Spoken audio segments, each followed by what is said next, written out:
Munchie's Vegas Survival Kit. Because emotional stability is for civilians. Are you currently chain-smoking under neon lights? Dating dangerous people with untreated anger issues? Gambling money you absolutely should not be gambling? Staring dramatically out penthouse windows at 4 a.m., questioning your entire existence? Then congratulations, sweetheart. You may already be living the Vegas lifestyle. But don't panic. Because now there's help. Introducing the all-new Munchie's Vegas Survival Kit, the official emergency starter package for anybody emotionally trapped inside a collapsing casino empire.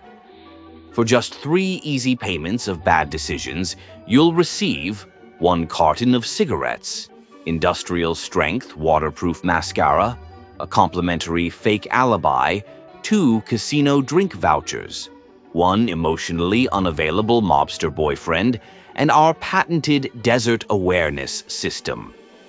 That's right. With desert awareness technology, you'll instantly know when Anthony Sessa's crew is nearby. The FBI started wiretapping your penthouse. Robert Costa is having another panic attack, or David Lopez just walked into the lounge looking suspiciously smooth again. But wait, there's more. Order in the next 20 minutes and we'll throw in the Deluxe Vegas Nightlife Expansion Pack, absolutely free.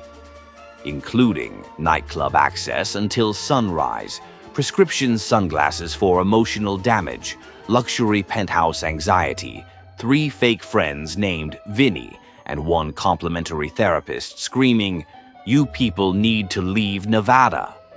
Still not convinced? Listen to these satisfied customers. Texas Joshi.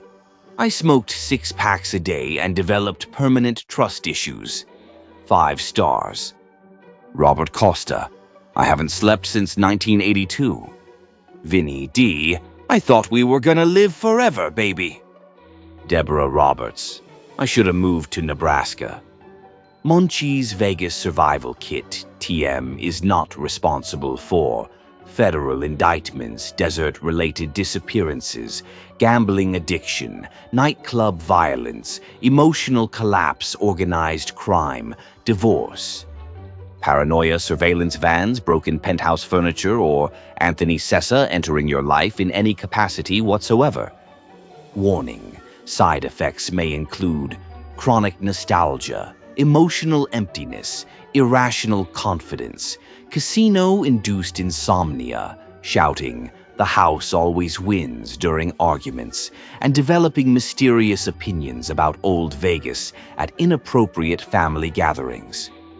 So don't wait. Call now. Operators are standing by somewhere inside the Tangiers lounge, smoking cigarettes and making catastrophic life decisions as we speak. Munchie's Vegas Survival Kit. When the city destroys your soul, destroy your credit score too.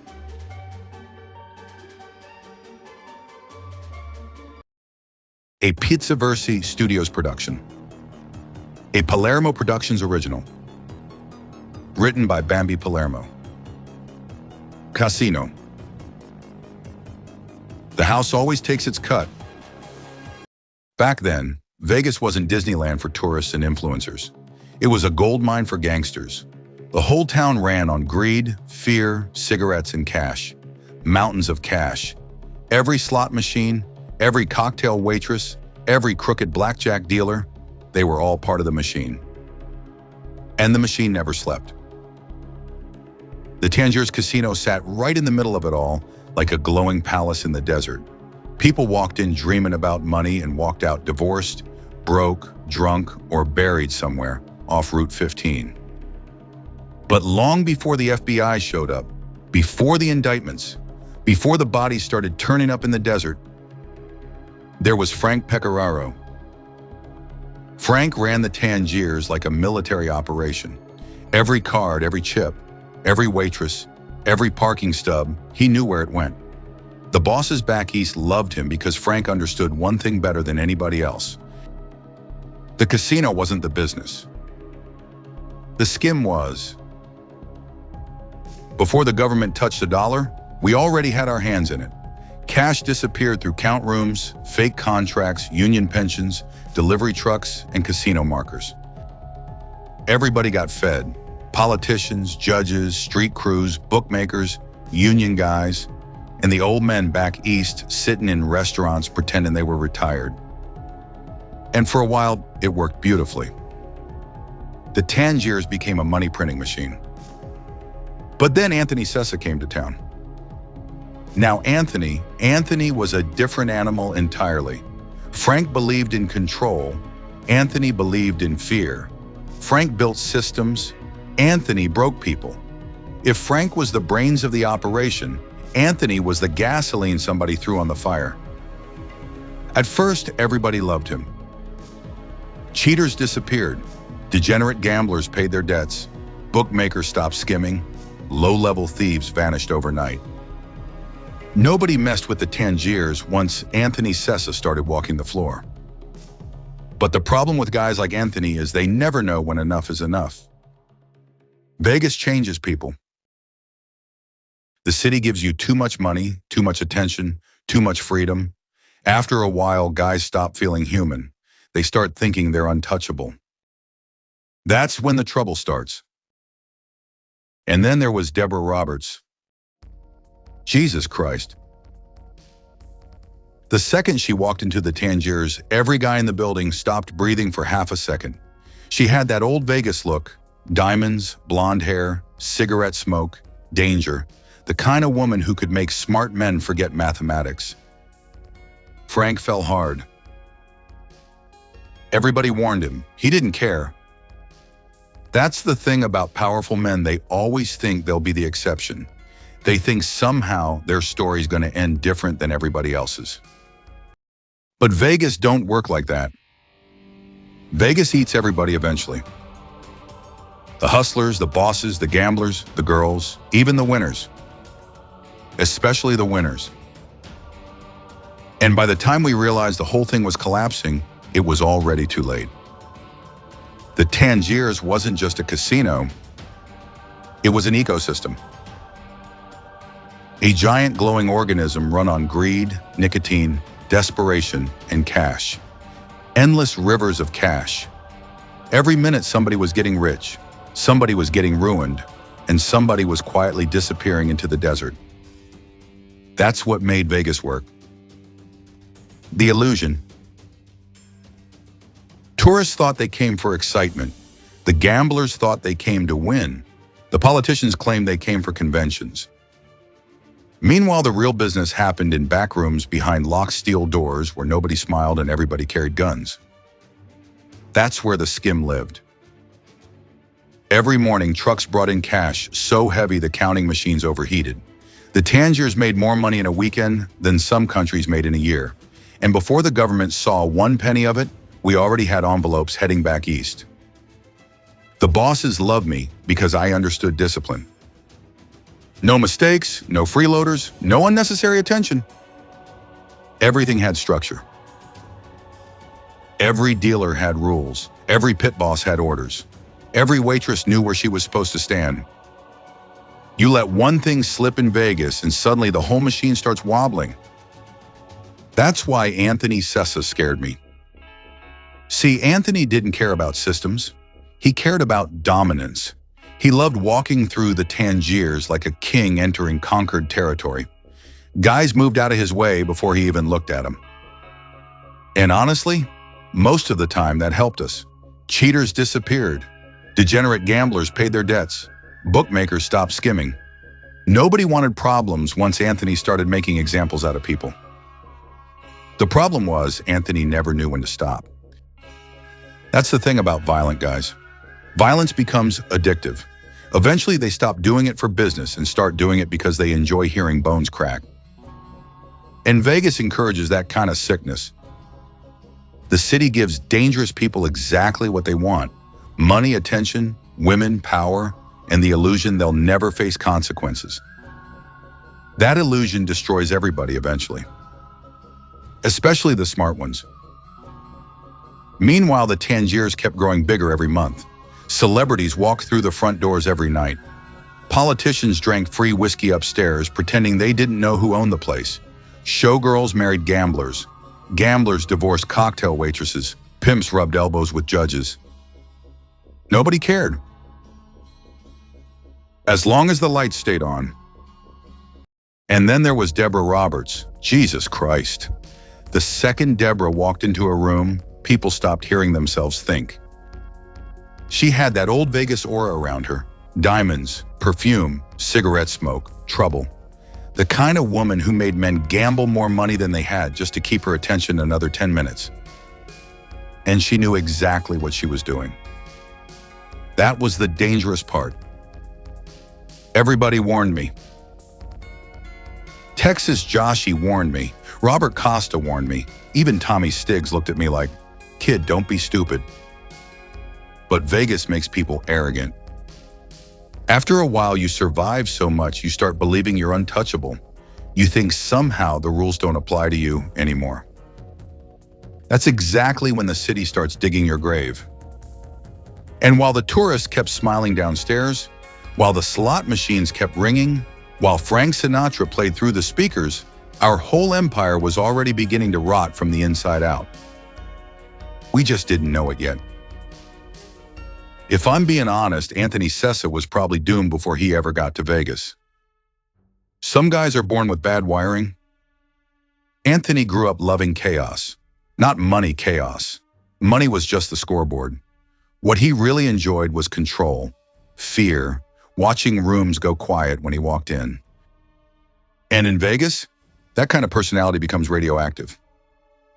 At first, the bosses loved him. Hell, even I loved him. Anthony fixed problems fast. Too fast. If a bookmaker held back money, Anthony handled it. If a cheater got clever, Anthony handled it. If somebody got drunk and started disrespecting the Tangiers, Anthony handled that too. Usually with his fists, sometimes worse. But Vegas is different from the streets back east.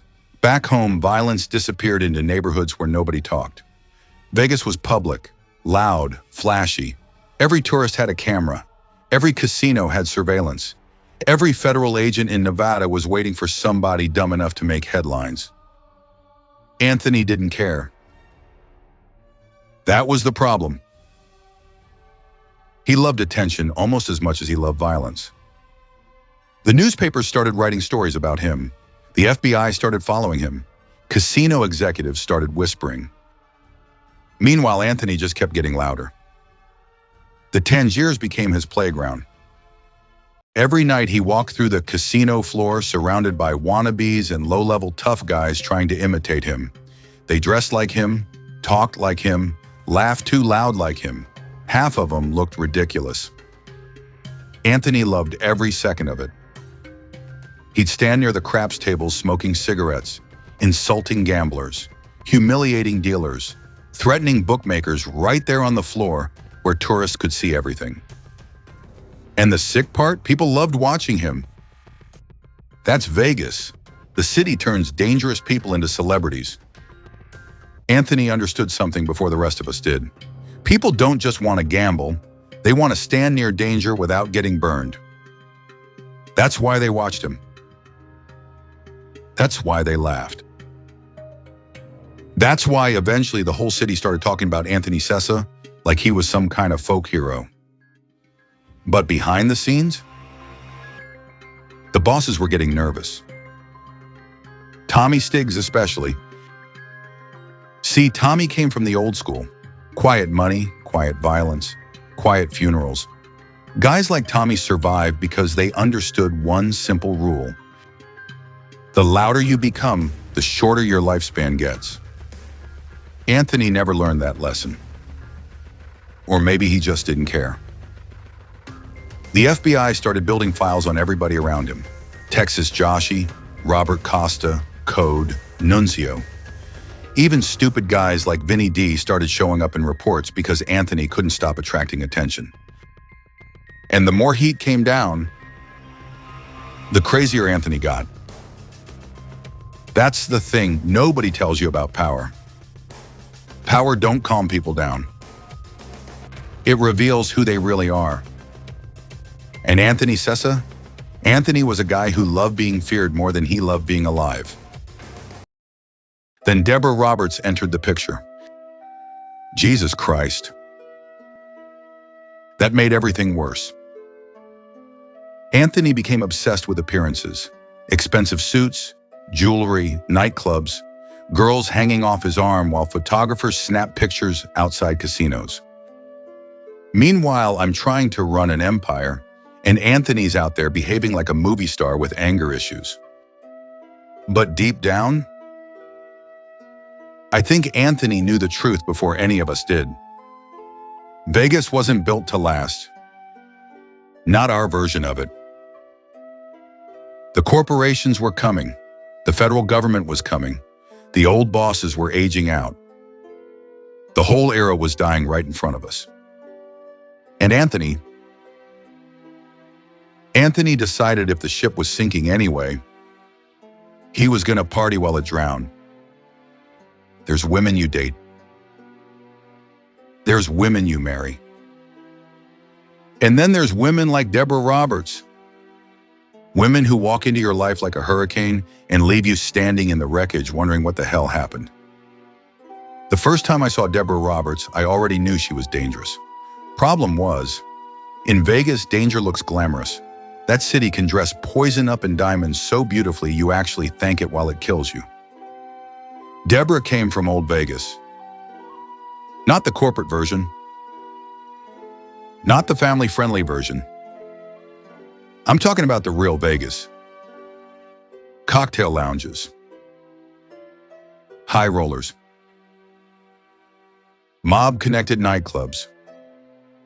Private poker games in penthouses where people lost houses, marriages, and occasionally their lives before sunrise. Deborah understood gamblers better than the casinos did. She could walk through a room and immediately tell who had money, who was pretending to have money, and who was desperate enough to lose both. And desperation, that's the real currency in Vegas. She knew exactly how to weaponize attention. The smile, the eye contact, the little touches on the arm. Guys would burn through entire fortunes just trying to keep her around another hour. And me, I was supposed to know better. That's the funny part. I could spot scams from a mile away, cheaters, card mechanics, money laundering, fake markers. But Deborah Roberts, I never saw her coming. Or maybe I did and just didn't care. The deeper I got into Vegas, the lonelier the whole thing became. That's what nobody understands about power. Everybody thinks powerful guys live these exciting lives. Most of the time, it's just paranoia and empty rooms. You stop trusting people. You stop relaxing. You start watching everybody like they're about to rob you. Then somebody like Deborah walks in smiling at you like none of that matters anymore. That's how they get you. Meanwhile, Anthony Sessa loved Deborah for a completely different reason. Anthony saw her like another trophy, another symbol that he conquered Vegas. The cars, the jewelry, the nightclubs. Deborah Roberts to Anthony, it was all part of the same fantasy. The problem was, Deborah never truly belonged to anybody. Not me, not Anthony, not the city. People like Deborah belong to survival. That's why David Lopez kept circling around her life like cigarette smoke that never leaves the room. David Lopez had that smooth-talking, hustler energy Vegas produced by the truckload. Expensive cologne, sharp suits, big promises. The kind of guy who always looked like he either just won a fortune or lost one 5 minutes ago. I hated guys like David. Not because they were dangerous.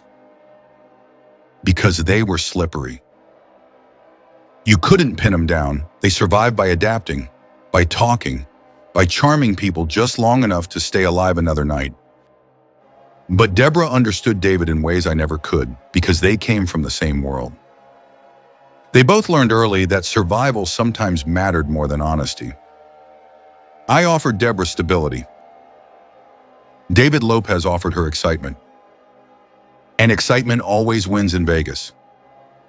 That's the sickness of the city. Vegas makes destruction feel romantic.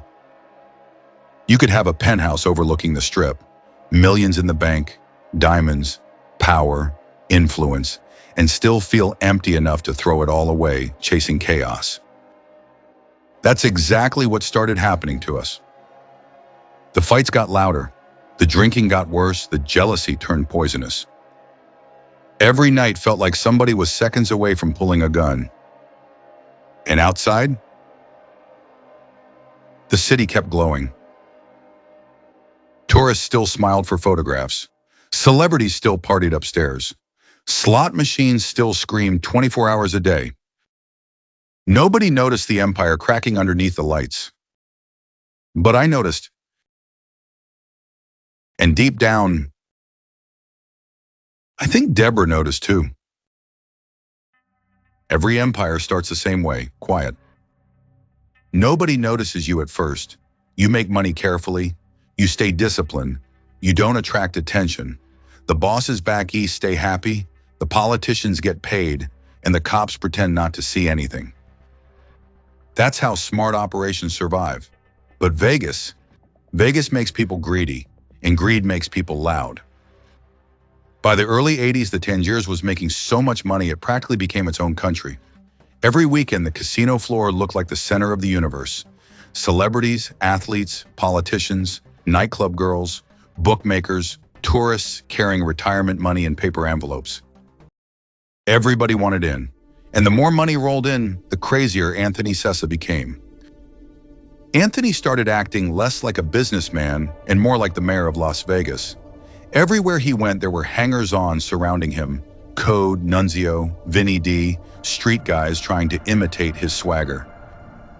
Half of them looked ridiculous. The other half were dangerous enough to ruin your life over a misunderstanding. Anthony loved all of it. The suits got louder, the jewelry got bigger, the fights got uglier. And every bad decision echoed through the Tangiers like a gunshot. That's when the FBI really started circling. See, federal agents don't care about violence nearly as much as attention. Violence happens every day in America. But public embarrassment, headlines, politicians getting nervous, that's when the government suddenly remembers laws exist. Anthony kept making headlines. Bar fights, nightclub incidents, bookmakers disappearing, union guys getting hospitalized. Every time I opened a newspaper, I felt my blood pressure rise. Meanwhile, Tommy Stiggs kept sending messages from back east. Control Anthony. Calm things down. Stop attracting heat. Like it was easy. You can't calm down a guy like Anthony Sessa once he starts believing the city belongs to him. And the worst part? Deep down, Vegas was encouraging him. That town worshipped excess. The bigger the personality, the more attention you got. Casinos comped you suites. Nightclubs gave you private rooms. Women followed you around. Reporters wrote stories about you like you were royalty instead of criminals. Vegas turns dangerous men into celebrities, and celebrities eventually start believing their own mythology. Meanwhile, my own life was becoming a disaster behind closed doors. Deborah Roberts kept drifting further away from me. Some nights she disappeared until sunrise. Other nights she sat in silence, smoking cigarettes while staring out the penthouse window at the strip like she wanted to escape the whole city. Then there was David Lopez. Jesus Christ, I hated seeing that guy's face. Every time Deborah disappeared, somehow David was nearby. He floated through Vegas like a ghost. Nightclubs, poker lounges, hotel bars, always smiling, always hustling, always pretending he wasn't part of the problem. But he was, and Deborah knew it. The fights between us became brutal. Not physical, worse. Cold silence, screaming matches, broken glasses, threats nobody could take back. And outside our penthouse, the city kept glowing like nothing was wrong. That's the strange thing about Vegas. A man could be losing his marriage, his sanity, in his empire all at once, while downstairs tourists celebrated jackpots like life was beautiful. The illusion never stops. That's what makes Vegas dangerous. Eventually, you stop knowing where the performance ends and the real person begins. And by then, the FBI was already building cases on all of us. They had photographs, wiretaps, informants. Surveillance teams parked outside casinos 24 hours a day. We just didn't know how close they really were yet. The funny thing about collapse is, most people don't notice it at first. Empires don't usually explode overnight. They crack slowly, quietly, like glass spreading fractures nobody sees until the whole thing finally shatters in your hands. That's what started happening to us. The Tangiers still look beautiful from the outside. Tourists packed the casino every night. Celebrities still walked through the VIP entrances. Champagne still flowed through the high roller suites like water. But behind the scenes, everybody was getting nervous. Tommy Stiggs started sending more people from back east to observe operations. That's mob language for, we don't trust you anymore. Texas Joshi noticed it too. Guys who used to laugh suddenly stayed quiet during meetings. Pit bosses started whispering when Anthony walked by. Even Robert Costa looked like he hadn't slept in weeks. Because deep down, everybody knew Anthony Sessa was becoming uncontrollable. Anthony had stopped thinking like a businessman. Now he thought like a king. He walked through Vegas like the laws of gravity no longer applied to him. That's always dangerous. The city fed his ego every second of the day. Free penthouses, free booze, free women, reporters writing stories about him like he was some outlaw celebrity. Anthony loved attention more than survival. That's a fatal combination. Then came the robberies. At first it was small stuff, jewelers, sports bettors, low-level drug dealers. But eventually Anthony's crew got greedy. They started robbing anybody they thought looked weak. Tourists, bookmakers, even connected guys. That's when panic started spreading through the organization. See, stealing from civilians is one thing. Stealing from connected people, that gets you buried. Meanwhile, the FBI kept tightening the noose. Everywhere I looked, I saw surveillance, parked cars, federal agents pretending to read newspapers, phones clicking strangely during conversations. The whole city started feeling watched. Vegas had always been corrupt. Now it was paranoid too. And somehow, my personal life was even worse. Deborah Roberts and I barely spoke anymore unless we were fighting. The penthouse felt colder every week. She disappeared constantly. Sometimes she came home drunk. Sometimes she didn't come home at all. And every time she vanished, David Lopez somehow appeared nearby like smoke creeping under a locked door. I couldn't stand him. Not because he was tough, not because he was powerful. Because he represented something I couldn't control. That drove me insane. See, casinos are easy, numbers are easy, systems are easy. People destroy everything. Especially when love gets mixed with money. That's the poison right there. Vegas convinces people they can buy loyalty. You can't. Not real loyalty. You can buy silence. You can buy fear. You can buy temporary happiness. But eventually, everybody shows you who they really are. And Deborah, she was showing me. The fights became vicious. Some nights the screaming echoed through the penthouse, loud enough the staff downstairs probably heard every word. Other nights were worse, silence. Two people sitting in luxury, feeling completely alone. That's the real Vegas tragedy. Not the murders, not the indictments, not the desert graves. Loneliness. A city packed with millions of people somehow making everybody feel isolated. And while our lives kept unraveling, the Tangiers kept shining. Tourists still posed for photographs. The slot machines still rang. Frank Sinatra still played through casino speakers. Nobody downstairs understood the whole empire was beginning to rot from the inside. But I understood. Tommy Stiggs understood. And deep down, I think Anthony Sessa understood too. He just didn't care anymore. People think Vegas is about casinos.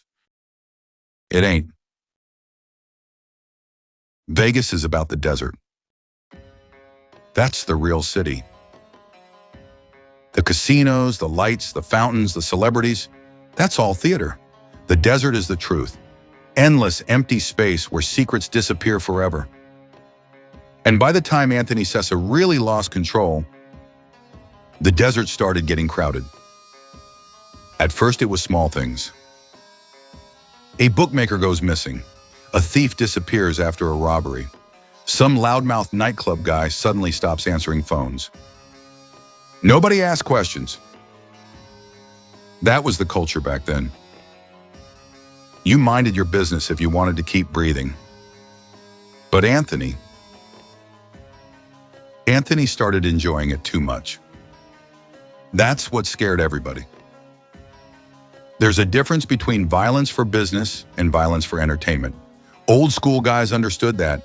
Tommy Stiggs definitely understood it. Violence was supposed to solve problems quietly. Anthony turned it into performance art.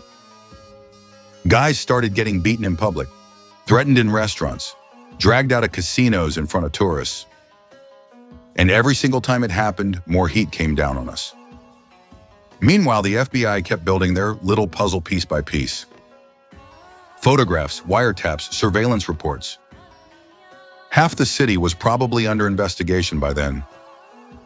The problem with Vegas is everybody talks too much. Dealers talk, cocktail waitresses talk, valets talk, girlfriends talk.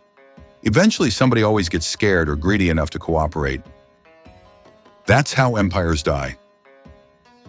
Not from enemies. From loose mouths.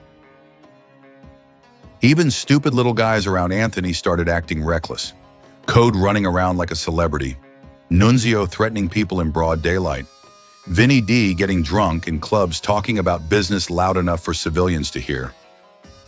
Every week I felt the walls closing tighter. And then there was Deborah Roberts. Jesus Christ. By then our relationship was hanging by a thread. Some nights she looked at me like she hated me. Other nights she looked completely empty, like Vegas drained something out of her soul. That city does that to people. It gives you luxury while slowly hollowing you out from the inside. And David Lopez kept hovering around our lives like a curse. Everywhere Deborah went, somehow David appeared nearby. Lounges, private parties, hotel bars, after-hours clubs. Always smiling, always smooth, always acting like he wasn't dangerous. But guys like David are dangerous because they survive everything. You never know what they're really thinking. Meanwhile, Anthony kept spiraling worse. The drugs got heavier, the paranoia got stronger, the temper got shorter. That's another thing Vegas does. Eventually, everybody starts feeling watched. Anthony stopped trusting anybody. Crew members, casino employees, old friends, he suspected everybody. Some nights he'd sit in private lounges ranting for hours about informants and betrayals while his crew nodded along, pretending he sounded sane. But deep down, everybody knew. Anthony Sessa was becoming radioactive. And once the bosses back east start using words like liability, your expiration date's already been printed. The saddest part? I think Anthony knew it too. I think somewhere deep inside himself, he understood the whole thing was ending. The old Vegas, the skim, the power, the illusion. But instead of slowing down, he pushed harder. Like a guy flooring the accelerator while driving straight toward a cliff. And the desert waited patiently for all of us. Because in Vegas, eventually everybody ends up swallowed by the sand. By the time Anthony Sessa finally realized he was in trouble, it was already over. That's the thing about powerful guys. Nobody tells them the truth anymore. Everybody around them becomes either scared, loyal, or stupid. sometimes all three at once. Anthony still thought he was untouchable. The newspapers talked about him like some outlaw celebrity. Tourists whispered his name inside casinos. Low-level wannabes followed him around like disciples, hoping some of the fear rubbed off on him. Meanwhile, the bosses back east were staring at headlines with migraines. Every week, Anthony created another disaster. Fights, robberies, bookmakers disappearing, federal attention getting hotter and hotter. And the worst part? Anthony couldn't stop himself. Vegas had poisoned him completely. The city fed his ego until he started believing he actually owned the place. That's what Vegas does. It makes dangerous men feel immortal right before it destroys them. I started seeing it in his eyes. Paranoia. That constant twitchy look like he expected betrayal around every corner. He trusted nobody anymore. Code, Nuncio, Vinny D, even guys who'd been with him for years. Once paranoia enters the room, loyalty dies fast. That's when the cocaine got heavier, the drinking got uglier, the violence got sloppier. Anthony stopped thinking strategically. Now everything became emotional, rage, jealousy, revenge, ego. That's fatal in our world. The FBI loved it. Federal agents don't beat disciplined organizations. They wait for cracks. And Anthony Sessa became one giant walking crack in the whole operation. Every nightclub fight ended up in reports. Every threat ended up documented. Every robbery created another witness. The walls kept closing tighter every single day. Meanwhile, my own life was collapsing too. Deborah Roberts barely stayed at the penthouse anymore. Sometimes she disappeared for days with David Lopez floating around nearby, pretending he wasn't involved. I stopped asking questions after a while. That's the ugly truth nobody tells you about relationships in Vegas. Eventually, exhaustion replaces passion. You get too tired to scream anymore. And while my marriage rotted, Anthony's world completely imploded. Tommy Stiggs finally reached his limit. Now, Tommy was old school. Quiet money, quiet violence, quiet solutions. He hated attention almost as much as Anthony loved it. And Anthony had become the biggest spotlight in America.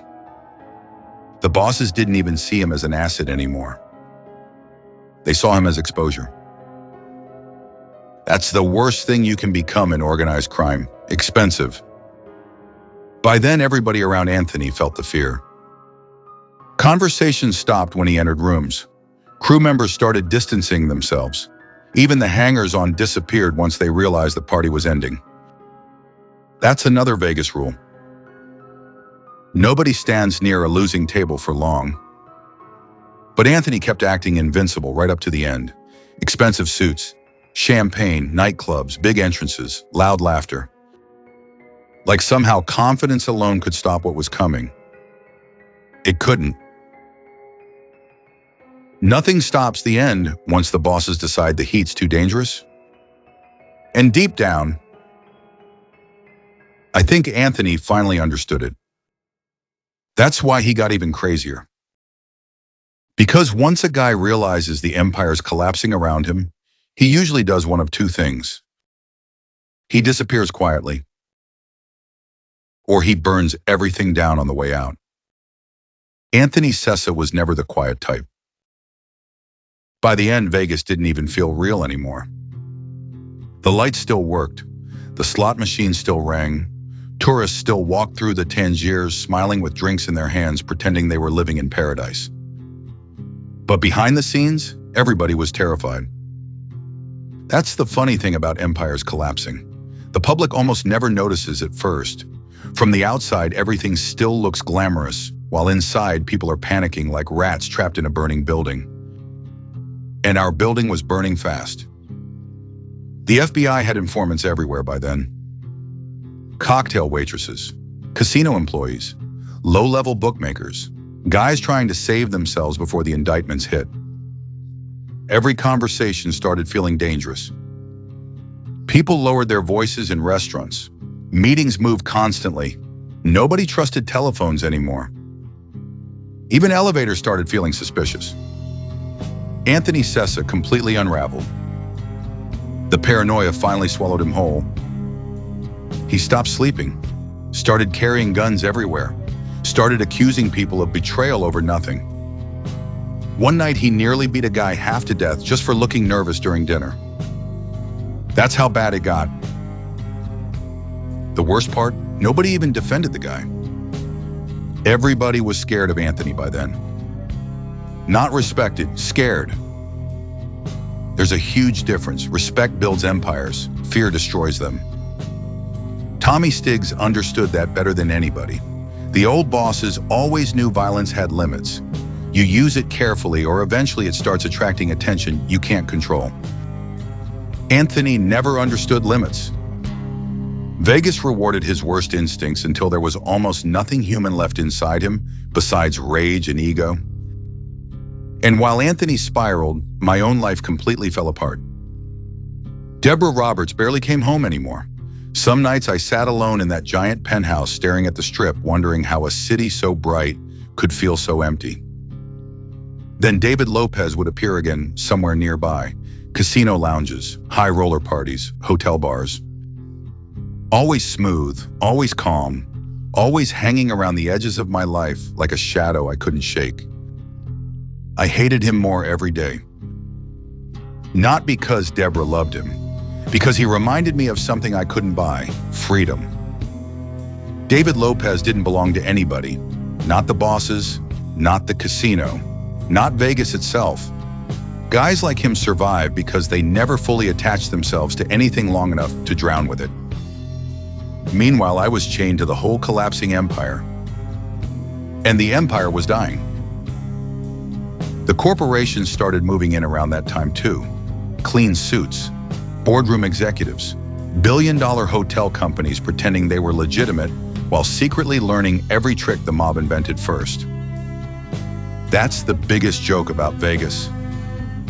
The criminals built the city, then the corporations showed up and stole it legally. The old days were ending fast. Guys like Tommy Stiggs knew it. I knew it. Hell, even Anthony probably knew it somewhere deep down beneath all the cocaine and paranoia. The skim was shrinking. The federal cases were growing. The newspapers smelled blood. And once America smells weakness, it turns your downfall into entertainment. That's exactly what happened to us. One by one, people started disappearing from the operation. Guys flipped, guys vanished, guys suddenly retired. The parties got quieter, the lounges felt colder, the laughter stopped sounding genuine. And through all of it, the desert kept waiting patiently outside the city lights. Because Vegas always collects its debts eventually. No matter how rich you are, no matter how powerful you think you became, the house always takes its cut. In the end, nobody really wins in Vegas. That's the lie the city sells you. The lights convince people there's always another jackpot waiting around the corner. You have another comeback, another miracle, another chance to beat the odds. But the odds are the whole business. The house always wins because the game was designed that way from the start.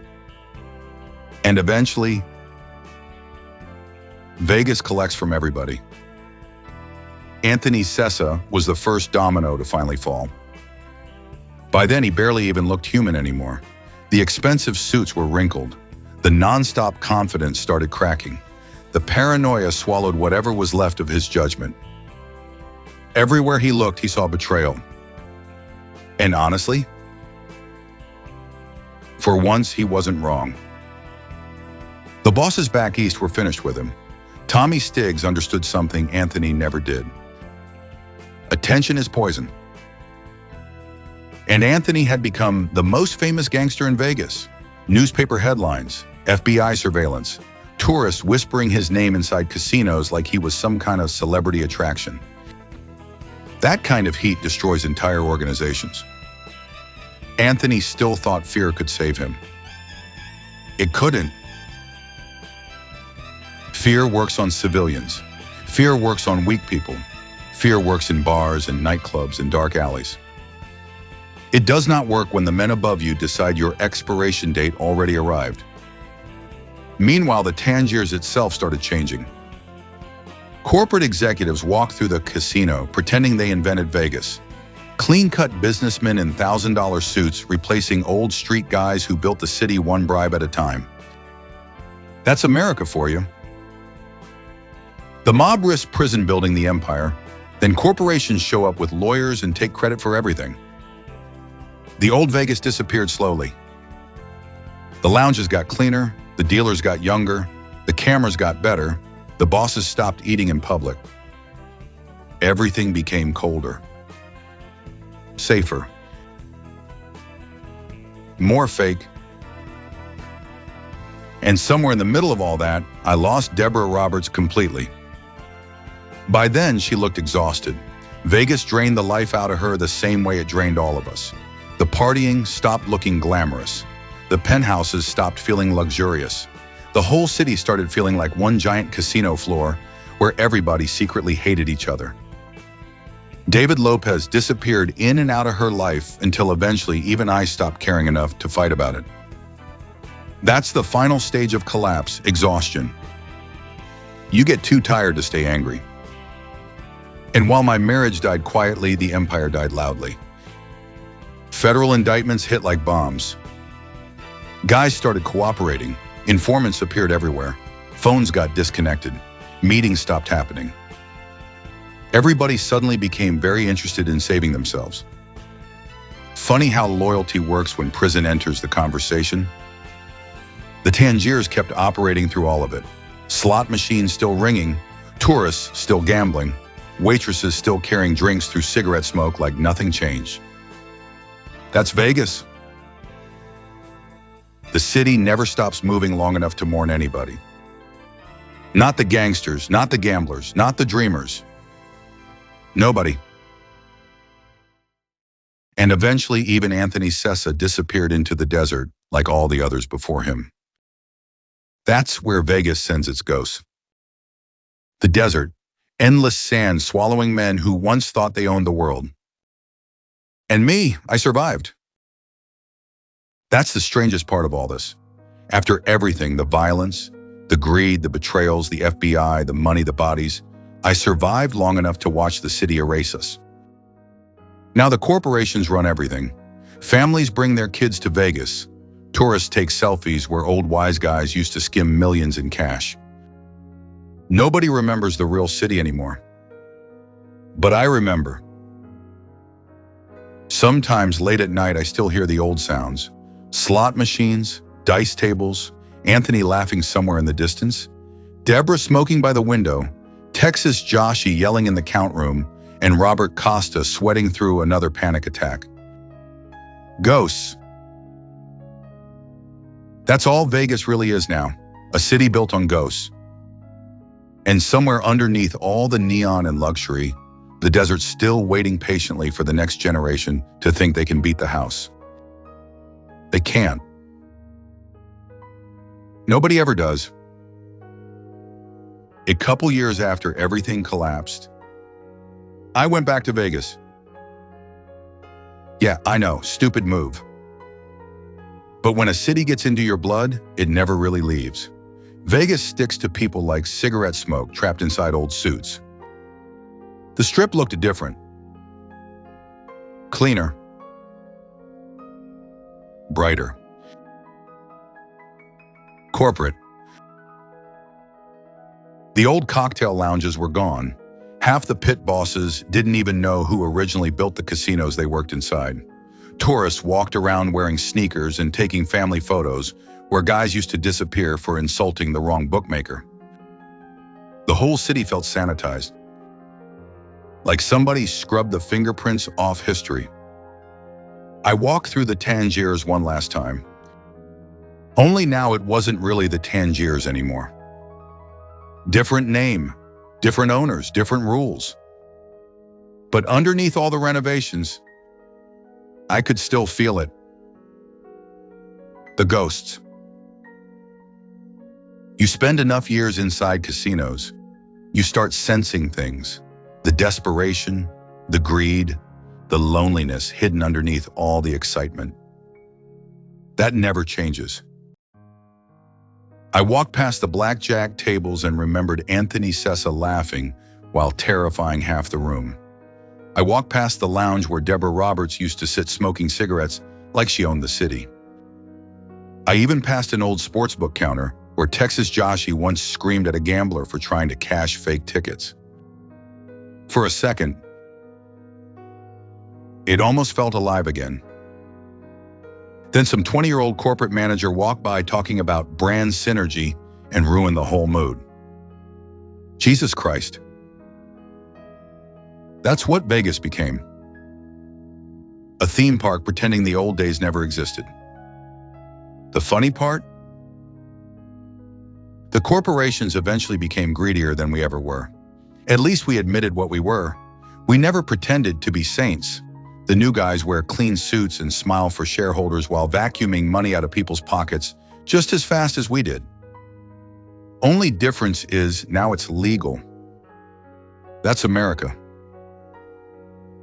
Crime just changes uniforms every couple decades. I sat down near the casino floor and watched people gamble for a while. Young couples, retired tourists, bachelor parties, college kids. None of them understood they were standing on top of buried history. Underneath all that marble and neon were decades of secrets.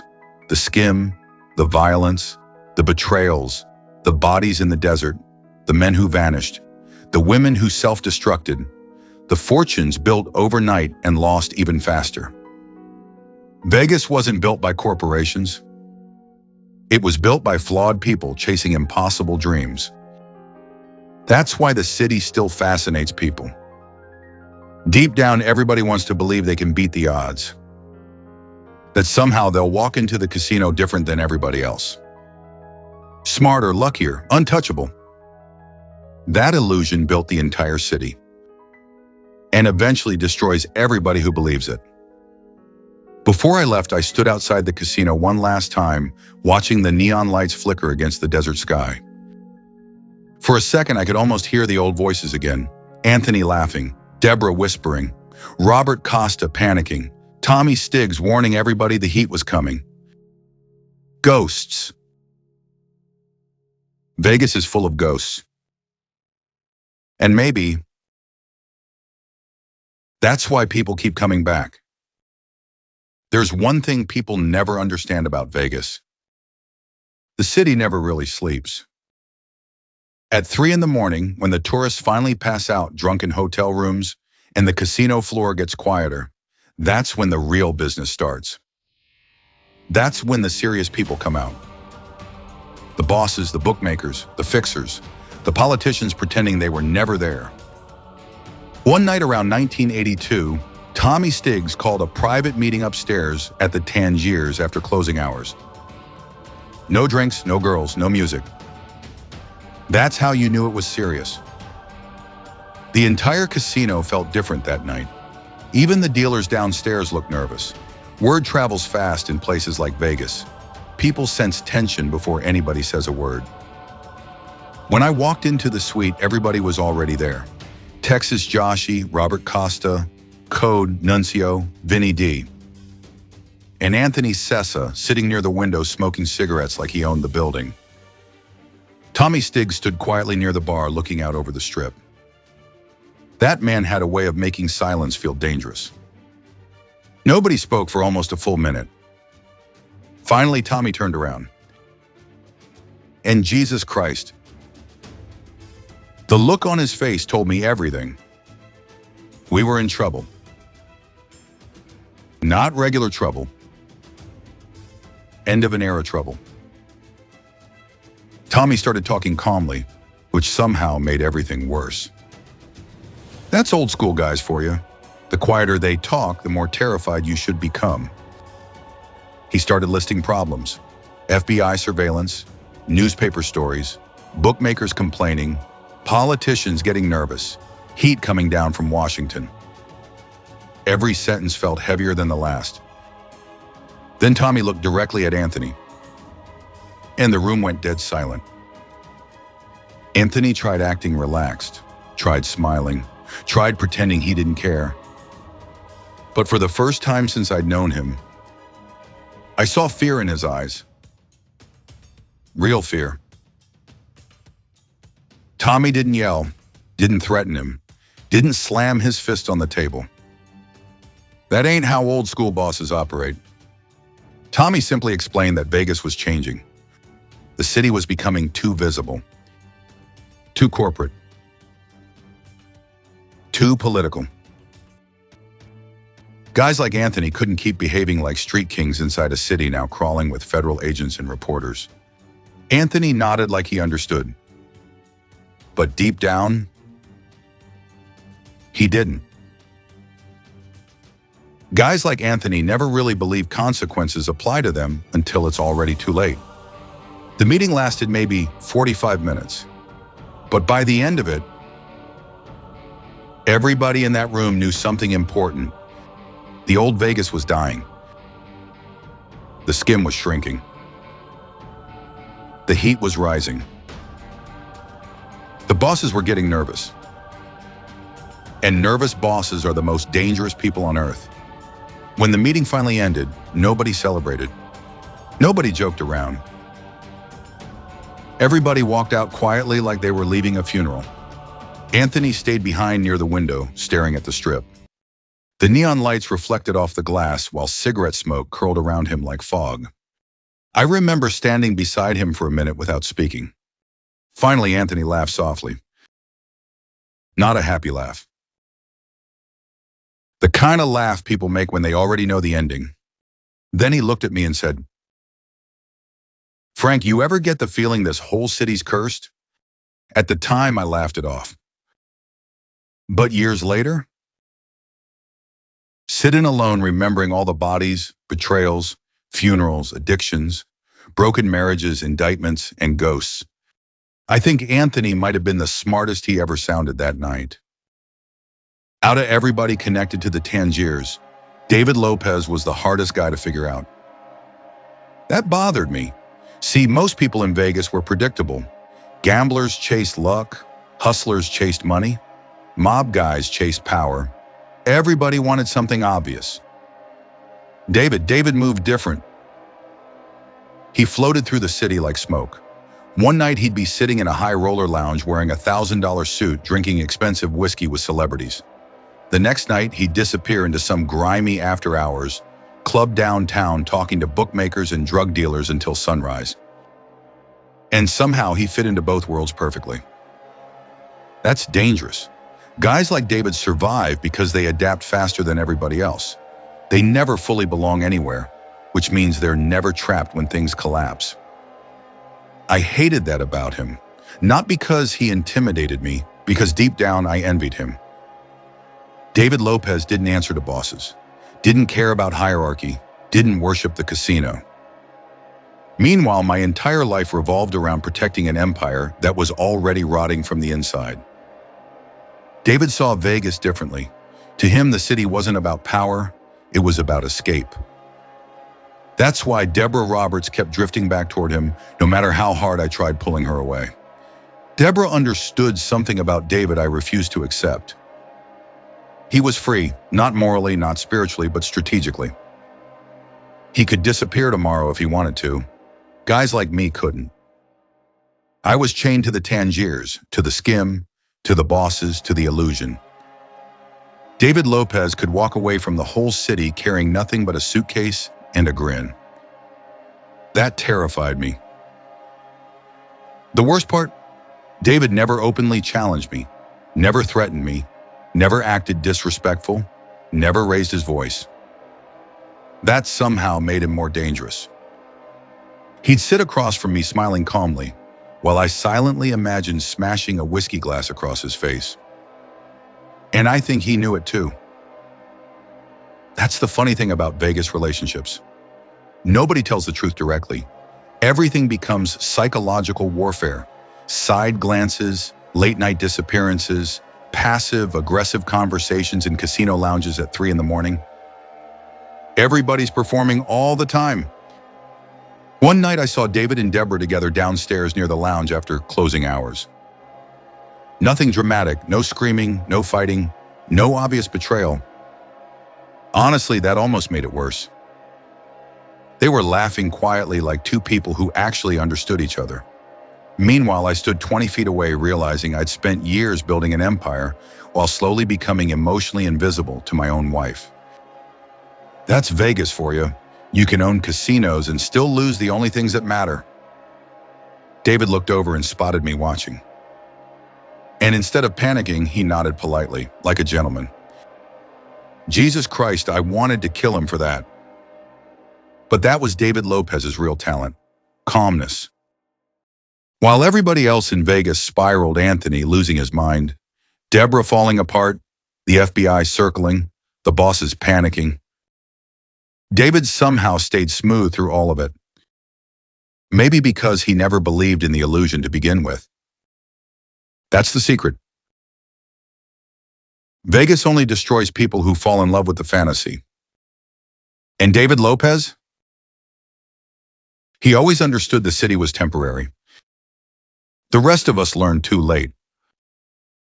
If Vegas was a kingdom, then Tommy Stiggs was the ghost sitting behind the throne. Most tourists never heard his name.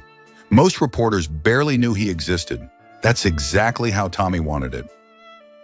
See, loud guys make headlines. Quiet guys make history. Tommy came from the old world, back when organized crime wasn't about fame or nightclub appearances. It was about discipline, structure, codes. Men sat down face to face and settled problems without dragging television cameras into it. Tommy hated modern gangsters, especially the flashy ones. That's why Anthony Sessa drove him insane. Anthony represented everything the old bosses feared: ego, attention, recklessness, emotion. Tommy understood something Anthony never learned. Fear gets attention, money stays quiet. That's why Tommy survived so long. The man barely raised his voice. He didn't need to. One calm sentence from Tommy Stiggs carried more weight than 10 screaming lunatics waving guns around in casinos. And believe me, when Tommy got disappointed in you, the whole room felt colder. The first time I met him, he barely spoke for 20 minutes. Just sat there eating dinner, listening to everybody else talk themselves into stupidity. Then finally he looked at me and asked one question: how much heat does this operation bring? That was Tommy in a nutshell. Not how much money, not how famous, not how powerful. Heat. Because old school guys knew attention kills everything eventually. Tommy loved Vegas at first because the city printed money quietly. Politicians got paid, unions got controlled, casinos skimmed millions, and nobody upstairs in Washington really cared enough to stop it. Then the television cameras showed up. That changed everything. America became obsessed with spectacle. Suddenly, gangsters started behaving like celebrities. Newspaper headlines became status symbols. Guys started confusing publicity with power. Tommy saw the danger immediately. Anthony didn't. That's why every conversation between those two felt tense. Anthony thought Tommy was outdated. Tommy thought Anthony was suicidal. Truth is, they were both right. By the time the FBI started closing in hard, Tommy already knew the old Vegas was finished. He could see corporations moving into the city like sharks smelling blood. Clean-cut businessmen with law degrees replacing old street guys one casino at a time. And honestly, Tommy hated them more than the federal agents. At least the FBI admitted they wanted to destroy you. Corporations smiled while stealing your empire legally. That's America. One night after a private meeting upstairs at the Tangiers, Tommy and I sat alone drinking espresso overlooking the Strip. The city looked beautiful from up there, like heaven for degenerates. Tommy stared out the window quietly for a long time before finally speaking. He said, Frank, cities die same way people do." I remember laughing a little, asked him what the hell that meant. Tommy kept staring at the lights. Then he said, "They forget who they used to be." Jesus Christ. That line stayed with me for years. Because that's exactly what happened to Vegas. The city forgot itself. The old lounges disappeared. The old bosses vanished. The old rules got replaced by lawyers and shareholders. Everything became cleaner. And somehow, more soulless. Tommy Stiggs understood the era was ending long before the rest of us accepted it. That's why he became quieter toward the end. Less meetings, less public appearances, less emotion. Like a guy already preparing for his own funeral. And maybe that's why Tommy survived longer than most of us. He never fell in love with the fantasy. He understood Vegas was temporary from the very beginning. The rest of us? We thought the lights would last forever. Every casino operation needs one guy who understands the streets and the spreadsheets. For us, that was Texas Joshy. Now, the nickname confused people because Joshy didn't sound like some cowboy oil tycoon. The guy talked like somebody who'd survived 3 divorces, 6 fistfights, and at least 1 IRS audit before breakfast. But don't let the relaxed attitude fool you. Texas Joshy was sharp, real sharp. That's why I trusted him around the count rooms. You don't let idiots near skim money. Too many zeros involved. One mistake and suddenly federal agents start appearing like cockroaches under kitchen lights. Joshy understood discipline, not because he was naturally disciplined, because he understood consequences. That's the difference between smart criminals and dead criminals. Anthony Sessa hated consequences. Texas Joshy respected him. That's why the two of them constantly clashed. Anthony thought Joshy worried too much. Joshy thought Anthony belonged in a padded room. Honestly, they were both probably right. Joshy spent most nights walking through the Tangiers, muttering under his breath about problems. Dealers stealing, sportsbook irregularities, cocktail waitresses dating bookmakers, federal surveillance vans parked too close to casino entrances. The guy noticed everything. That's another thing Vegas does. After enough years inside casinos, paranoia becomes professionalism. And by the early 80s, everybody in our world was paranoid. The skim operation alone could have buried half the city if the wrong people started talking. Every count room worker knew too much. Every pit boss carried enough secrets to destroy careers. Meanwhile, Anthony kept turning the whole operation into a circus. Loud entrances, nightclub fights, street crews hanging around casinos acting like movie stars. Every time Anthony made headlines, Joshy looked physically ill. One night I found him downstairs near the count room smoking cigarettes back to back while staring at accounting sheets like they personally insulted him. He looked up at me and said, "You know what's going to kill us?" I remember laughing. Thought he was going to say the FBI, or Anthony, or greed. Instead, he said, ego. Jesus Christ, that line stuck with me, because he was right. The money never destroyed Vegas. Ego did. Guys wanting attention, wanting respect, wanting people scared of them, wanting headlines, wanting immortality. That's what poisoned everything. Old school operations survived because nobody wanted publicity. The smartest guys in organized crime looked forgettable on purpose. Anthony Sessa walked into rooms dressed like the king of cocaine. Different philosophy entirely. And Texas Joshy understood exactly how dangerous that was. By the end, Joshy barely smiled anymore. The stress hollowed him out. Every federal investigation added another gray hair. Every time the phone rang late at night, you could see panic flash across his face for half a second. That's the reality nobody glamorizes. Crime ain't exciting long term. It's exhausting. You spend years waiting for doors to get kicked in, waiting for phones to click strangely, waiting for people to cooperate, waiting for funerals. Vegas just hides the exhaustion better because everything glows neon 24 hours a day.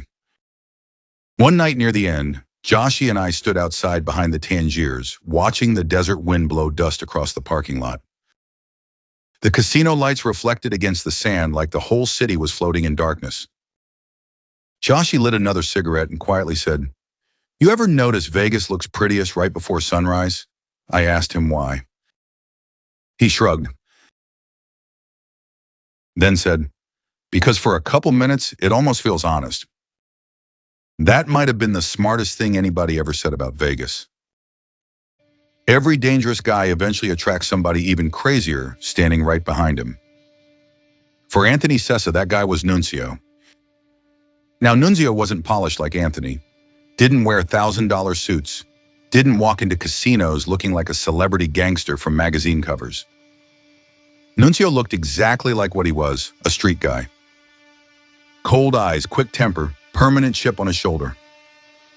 The kind of guy who walked into rooms already prepared for violence. And honestly, that's what made him useful. Anthony trusted Nunzio because Nunzio never pretended to be civilized. No fake businessman act, no casino politics, no pretending the violence was anything except violence. That simplicity appealed to Anthony. But Vegas magnifies people's worst instincts, especially guys already carrying darkness around inside them. Nunzio started small, collecting debts, scaring bookmakers, handling low-level problems quietly. At first, he actually helped the operation. That's how it always starts. Then the city got into his bloodstream. The money, the nightlife, the attention.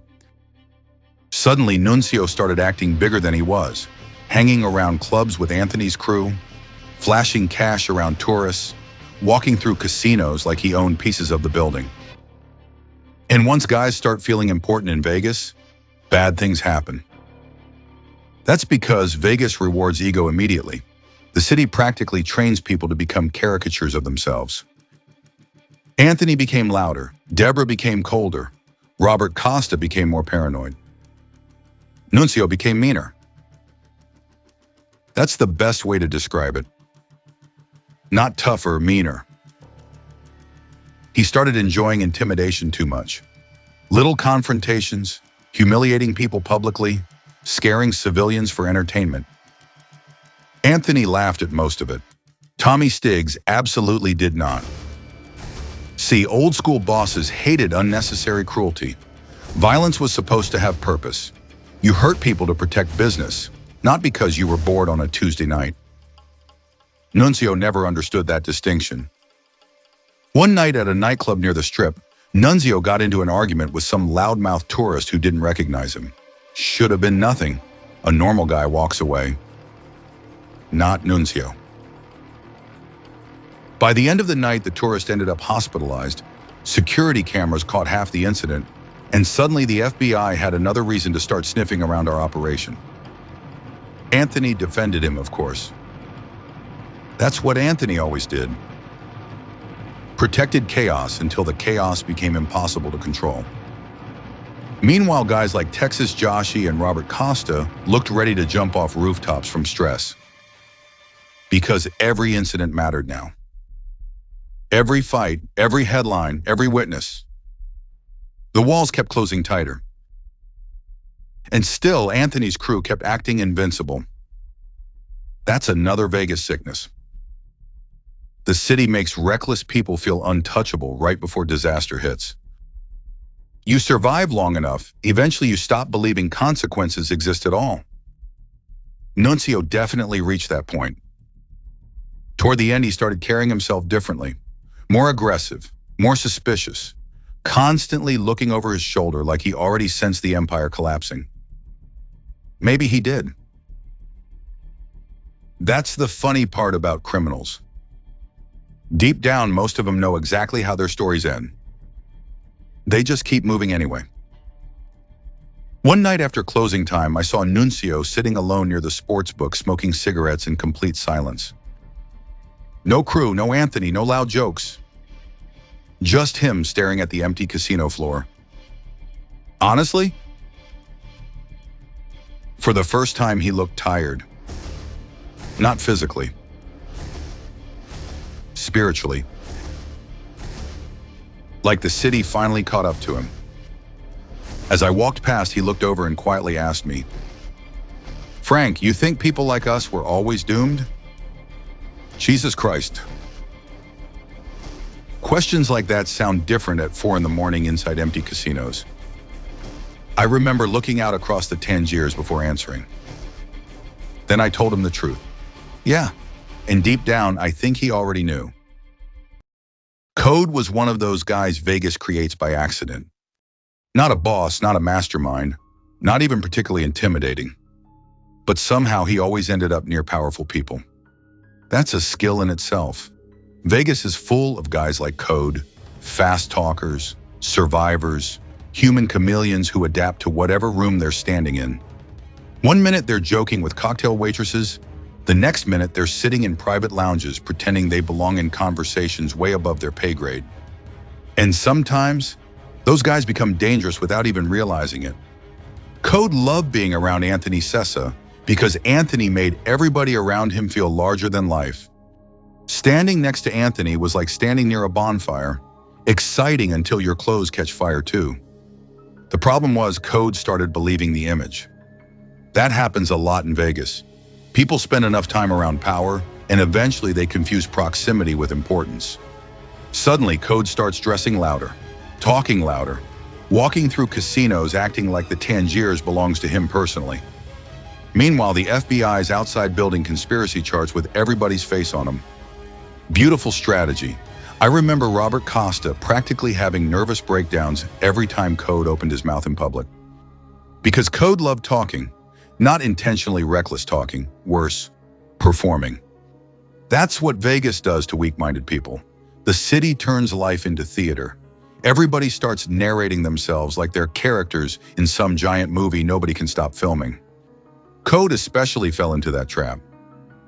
He loved the nightlife, loved the attention, loved standing near Anthony while tourists whispered and stared. But attention is expensive. That's what people forget. Every spotlight creates witnesses.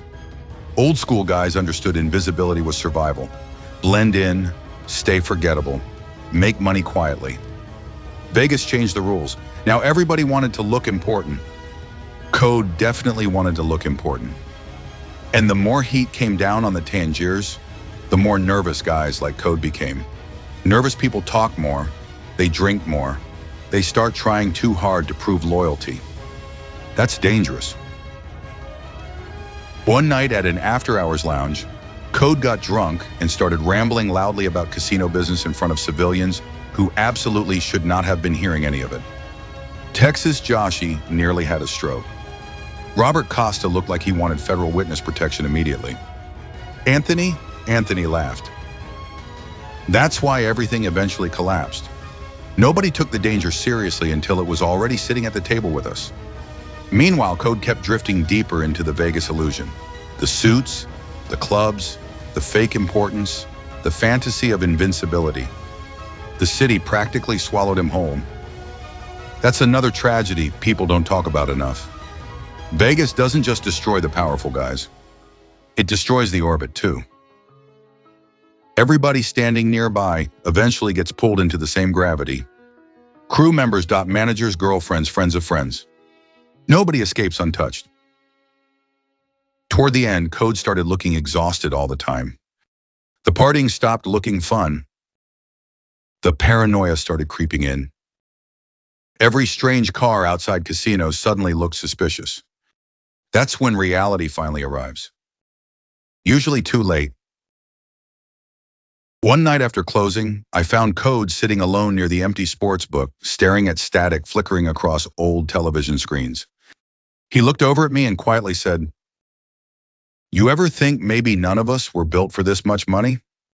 Honestly?" That might have been the smartest thing Code ever said. Because Vegas gives people things they emotionally can't handle: power, attention, luxury, temptation.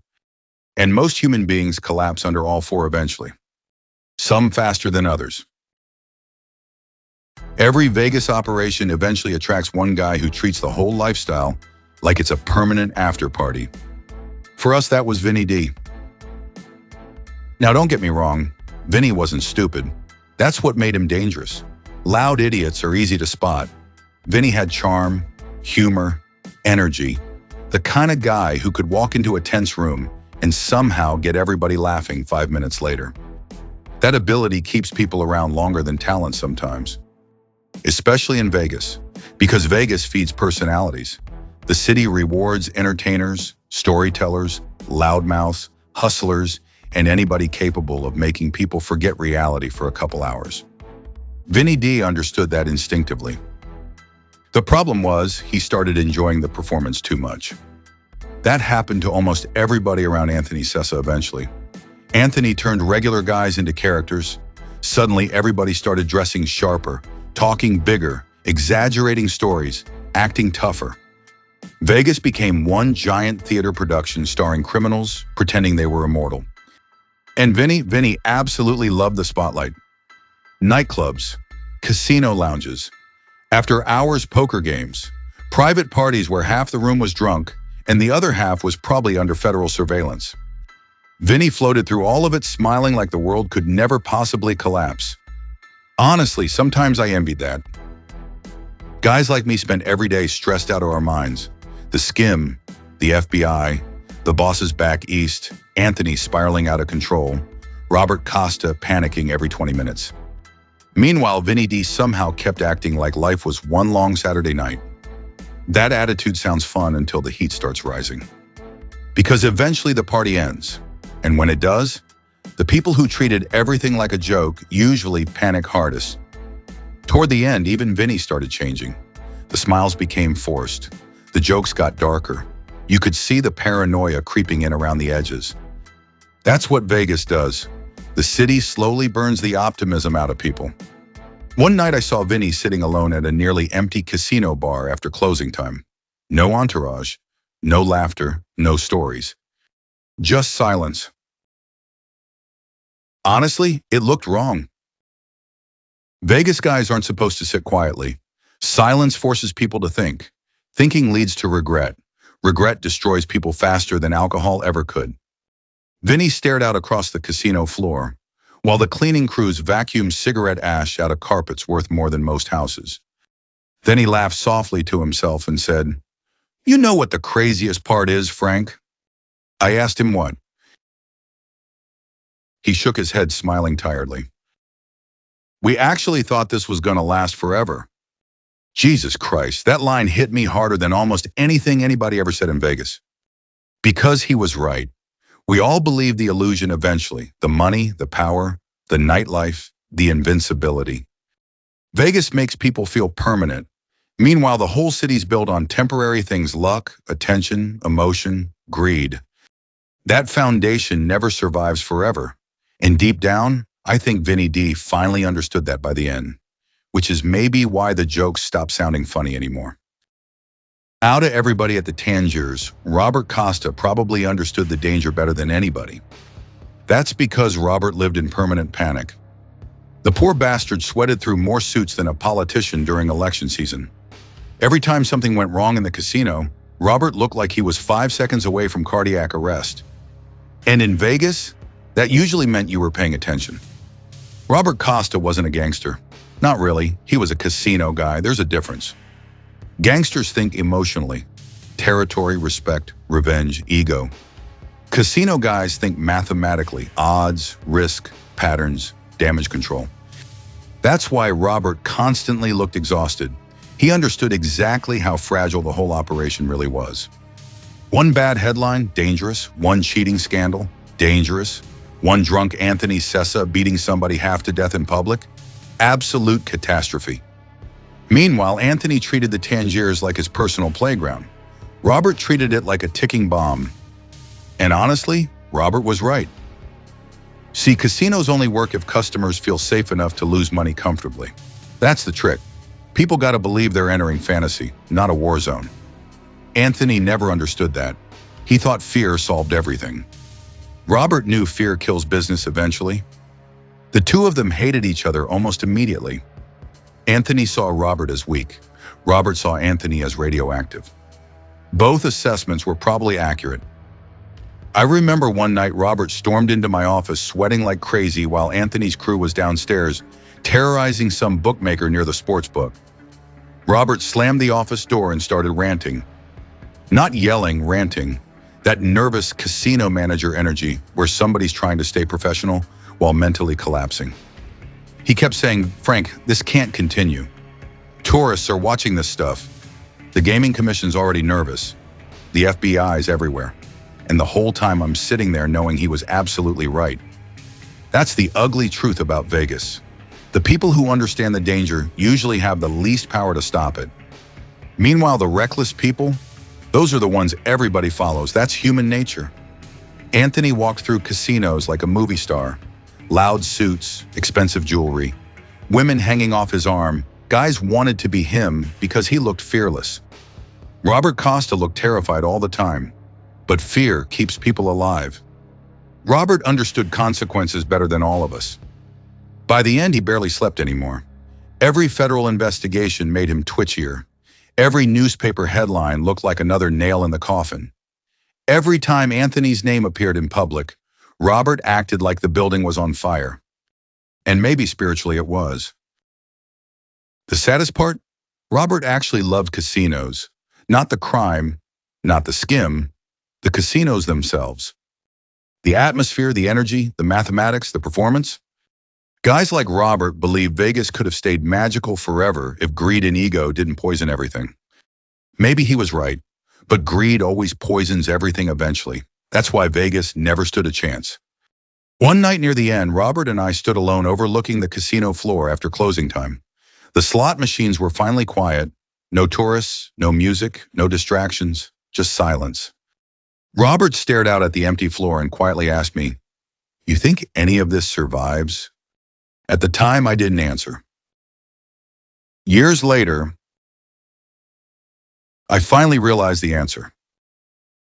No, not really.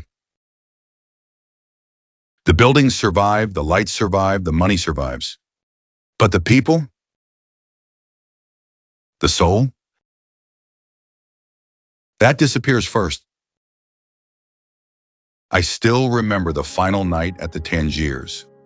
Not because of violence. Not because of gunshots. Not because of the FBI. Because of how normal everything looked. That's what made it haunting. The casino floor was packed. Tourists drinking watered-down cocktails. Dice tables crowded shoulder to shoulder. Slot machines screaming non-stop like mechanical lunatics. Same as always. Meanwhile, upstairs, our whole empire was dying in slow motion. By then, everybody felt it. Anthony Sessa barely slept anymore. He walked around like a man expecting betrayal behind every corner. Nunzio looked exhausted. Code stopped joking as much. Robert Costa practically looked medically unstable. And me? I spent most nights staring at casino floors wondering how something so successful could feel so doomed. That's the curse of Vegas. The better things look publicly, the worse they usually are privately. The Tangiers made more money than ever near the end. That's the irony nobody ever expects. The empire became most profitable right before it collapsed completely. Greed always peaks right before disaster.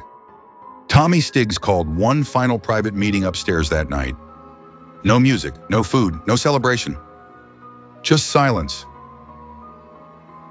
The kind of silence old school guys use when bad news already arrived before the conversation even started.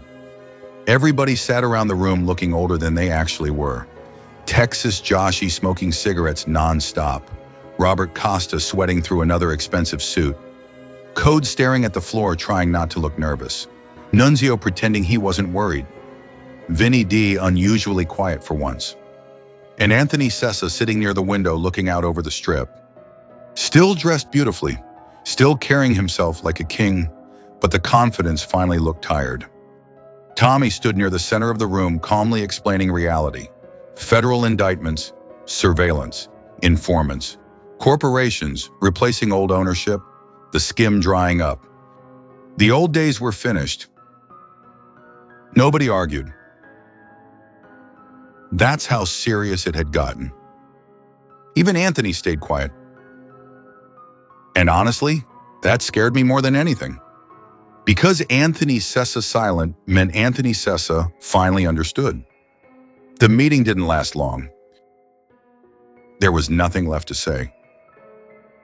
The empire was ending whether we accepted it or not. Afterward, everybody slowly drifted downstairs into the casino, like ghosts wandering through their own funeral. That's exactly what it felt like too. A funeral hidden underneath neon lights. I remember walking through the Tangiers one last time that night. The blackjack tables, the sports book, the lounge where Deborah Roberts used to smoke cigarettes for hours, the count rooms where millions disappeared into suitcases. Every corner carried memories. Good ones, bad ones, mostly complicated ones. Near the entrance, I saw Deborah standing alone watching the casino floor quietly. For a second, we just looked at each other without speaking. No anger left, no screaming, no energy for another fight.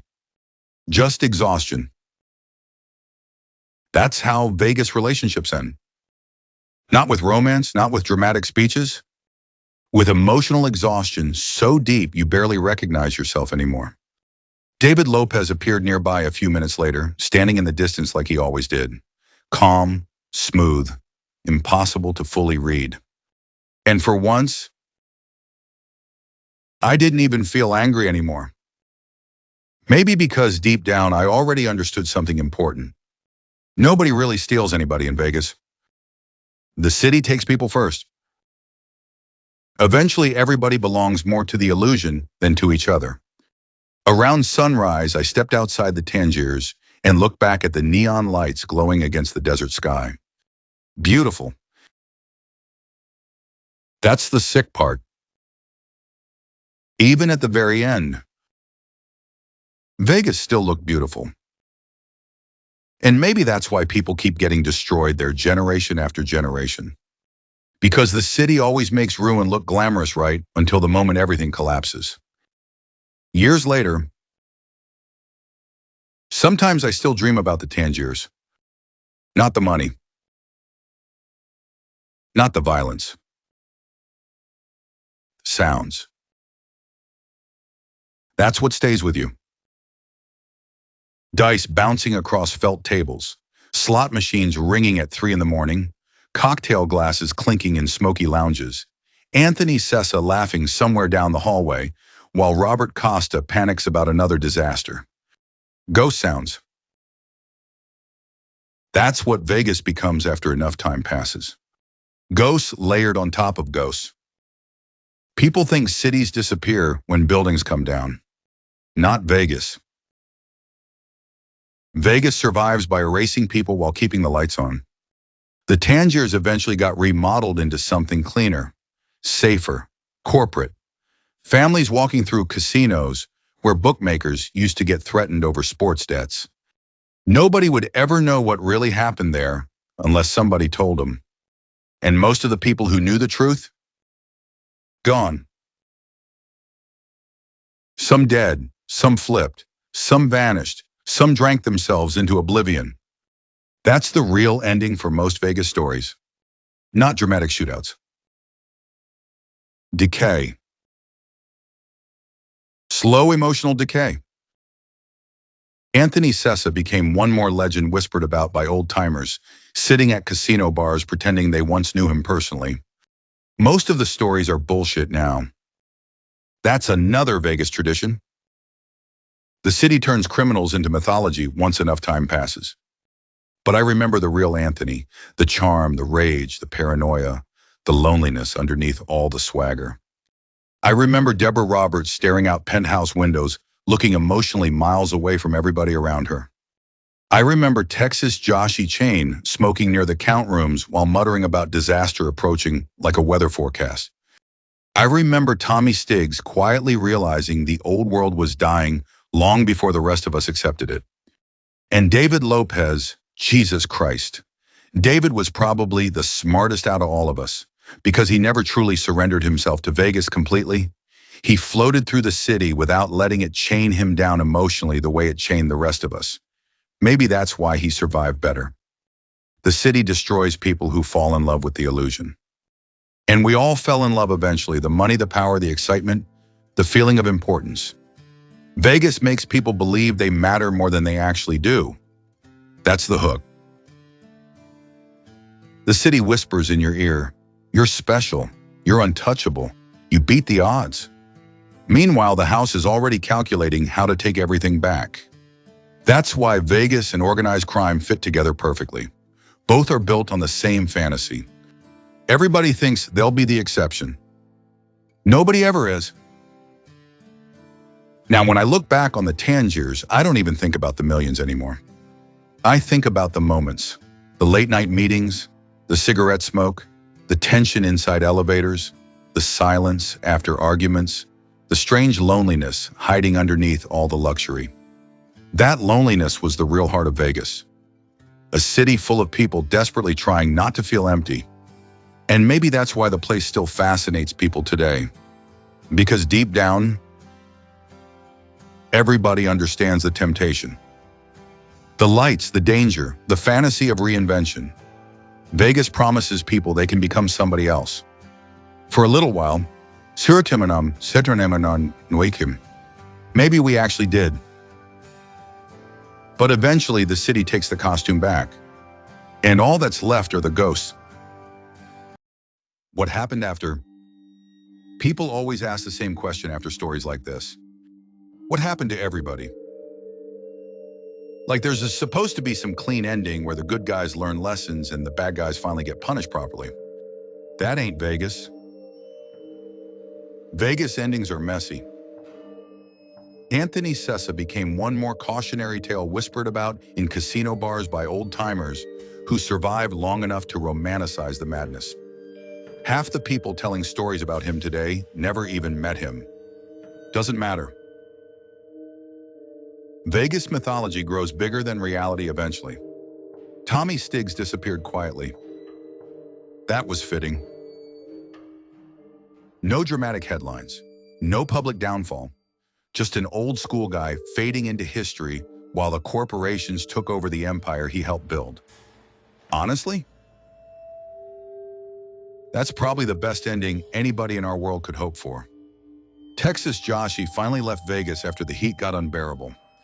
Last I heard, he bought property somewhere quiet where nobody cared about casino politics, federal investigations, or nightclub disasters. Smart move. Robert Costa had the hardest adjustment out of all of us. Guys like Robert belonged to old Vegas emotionally. Once the corporations arrived, the city stopped feeling alive to him. Casinos became colder, more calculated, less human. The soul disappeared first. Code drifted around Vegas for years afterwards, still chasing the atmosphere. Some people never recover from the illusion completely. Once the city gets into your bloodstream, normal life starts feeling too quiet. Nunzio?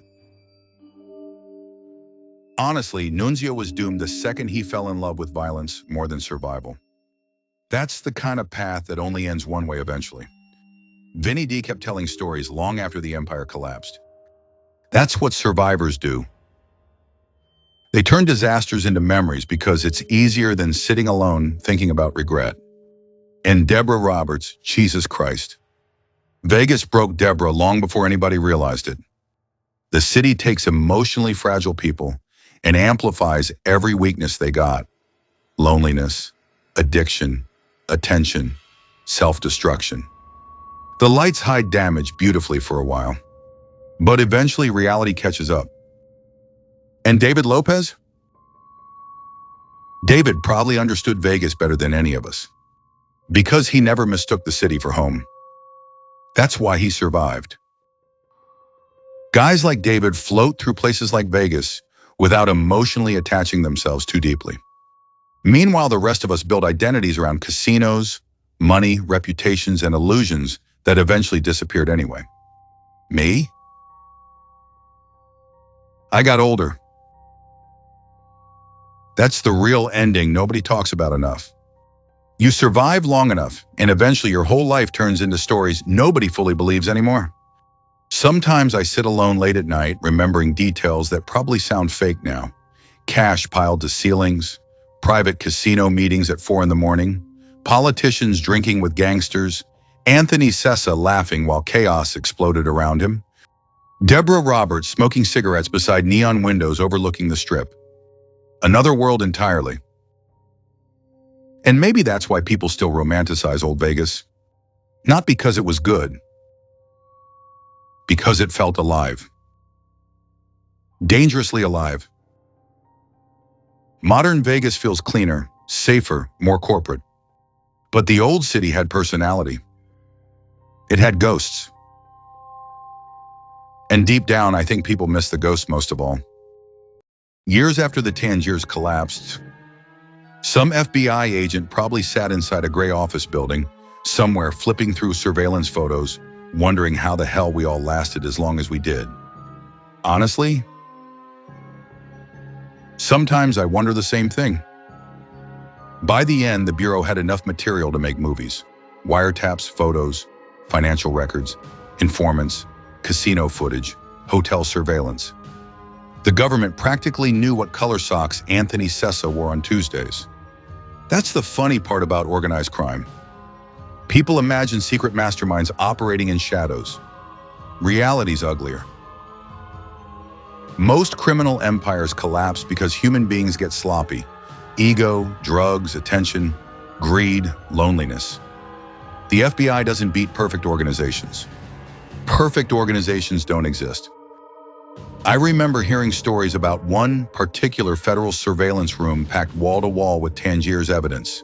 Pictures of Anthony, Deborah, Tommy Stiggs, Nuncio, Code, Robert Costa, Texas Joshi, and somewhere in the middle of it all, photographs of me looking exhausted, walking through casinos pretending everything wasn't collapsing. That's another thing nobody warns you about. Power ages people fast. You spend enough years carrying secrets, and eventually your face starts looking haunted. The Bureau studied us constantly. Who entered casinos? Who met who? Who disappeared after meetings? Who drank too much? Who cheated on who? That's the part civilians never understand. Federal agents don't just investigate crimes. They investigate weakness. And Vegas. Vegas was built entirely out of weakness. Anthony's weakness was ego. Deborah's was emotional emptiness. Mine was control. Code wanted importance. Nuncio wanted fear. Robert Costa wanted stability in a city fundamentally designed for chaos. The FBI understood all of it. They sat quietly collecting puzzle pieces while we self-destructed publicly. That's why the old bosses hated attention so much. Publicity gives investigators storylines. Storylines help people connect dots. Anthony Sessa practically handed the Bureau a television series every week. One nightclub fight becomes surveillance. One robbery becomes an informant. One drunk conversation becomes evidence. Eventually, the walls close in so slowly, you don't even notice until breathing feels difficult. That's exactly what happened to us.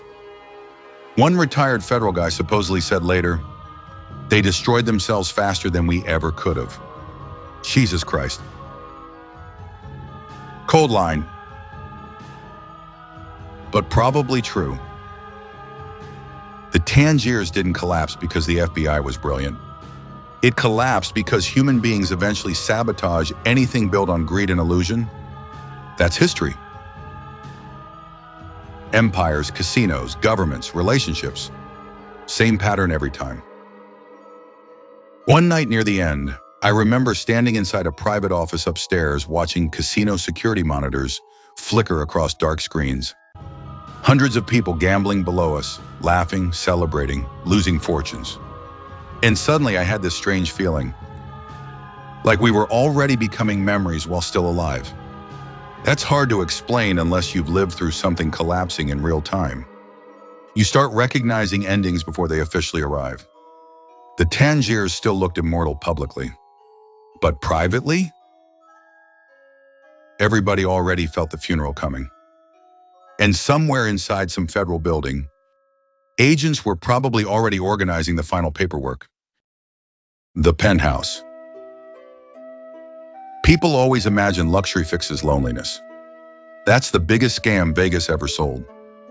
The penthouse above the Tangiers looked like something out of a dream. Marble floors, gold fixtures, floor-to-ceiling windows overlooking the strip, private elevators, Rooms bigger than most houses. From the outside, it looked perfect. Inside, it felt like a mausoleum by the end. That's what happens when money arrives faster than peace of mind. Deborah Roberts spent more and more nights wandering around the penthouse like a ghost, cigarette smoke drifting through dark rooms at 3 in the morning, while the neon lights outside painted everything blue and gold. Some nights she talked nonstop. Other nights she barely spoke at all. Vegas destroys sleep first. That's how the city gets into people's heads. Nobody rests there. Not really. Casinos don't even have clocks because the whole business depends on people losing track of reality. And eventually you do. I'd sit alone in my office upstairs staring at accounting sheets while Deborah floated somewhere else emotionally entirely. The fights between us became routine. Jealousy, accusations, silence, broken promises. Then David Lopez would reappear somewhere nearby, and suddenly the whole night turned poisonous again. The strange part? By then I wasn't even angry anymore. Just tired. That's the final emotional stage before collapse, exhaustion. You stop fighting because you realize nothing left can actually be repaired. The penthouse became colder every month. Too big. Too quiet, too artificial. Luxury without trust feels empty fast. One night I walked through the living room after closing hours and found Deborah sitting alone near the giant windows, staring down at the casino floor far below. No music, no television, no conversation. Just silence and cigarette smoke. She looked exhausted. Not physically, spiritually. That city hollowed people out slowly until eventually they barely recognized themselves anymore. I sat beside her quietly for a while before finally asking, "You ever think about leaving?" She laughed softly. Not happy laughter. The kind of laugh people make when they already know escape ain't real anymore. Then she looked out at the strip and said, "Leave and go where?" Jesus Christ. That line haunted me for years. Because she was right. Vegas traps people psychologically long before it traps them financially. The city convinces you nowhere else will ever feel exciting enough afterward. Normal life starts looking gray compared to neon lights and constant adrenaline. That's how people get stuck. Anthony Sessa definitely got stuck. By then, Anthony practically lived inside private clubs and casino lounges, surrounded by hangers on feeding his ego nonstop. Meanwhile, the paranoia kept getting worse, watching exits, suspecting betrayals, carrying weapons everywhere. The city was eating him alive too. Everybody in our orbit started deteriorating differently. Robert Costa panicked constantly. Texas Joshi chain-smoked himself into exhaustion. Code kept performing confidence he didn't actually feel anymore. Nunzio became colder and meaner every month. And through all of it, the penthouse kept overlooking the city like some expensive observation deck, watching everybody slowly self-destruct below. Toward the very end, I remember standing alone near the windows, just before sunrise, watching the strip finally quiet down for a couple minutes. The neon lights reflected against the desert darkness like the whole city was floating. Beautiful. That's what made Vegas dangerous. Even at its ugliest, it still looked beautiful enough to forgive. The count room. If the casino floor was the fantasy, the count room was reality. Tourists upstairs saw chandeliers, showgirls, champagne, and jackpot lights flashing like heaven opened up in the desert. Downstairs, it smelled like sweat, paper, cigarettes, and paranoia. That's where the real city lived. The count room sat buried underneath the Tangiers behind steel doors thicker than bank vaults. No windows, no music, no glamour, just mountains of cash stacked across giant tables, while exhausted men counted money until their eyes went blurry. That room fed everybody, the bosses, the politicians, the bookmakers, the unions, the cops pretending not to notice anything. Every single person had their hand out. That's Vegas.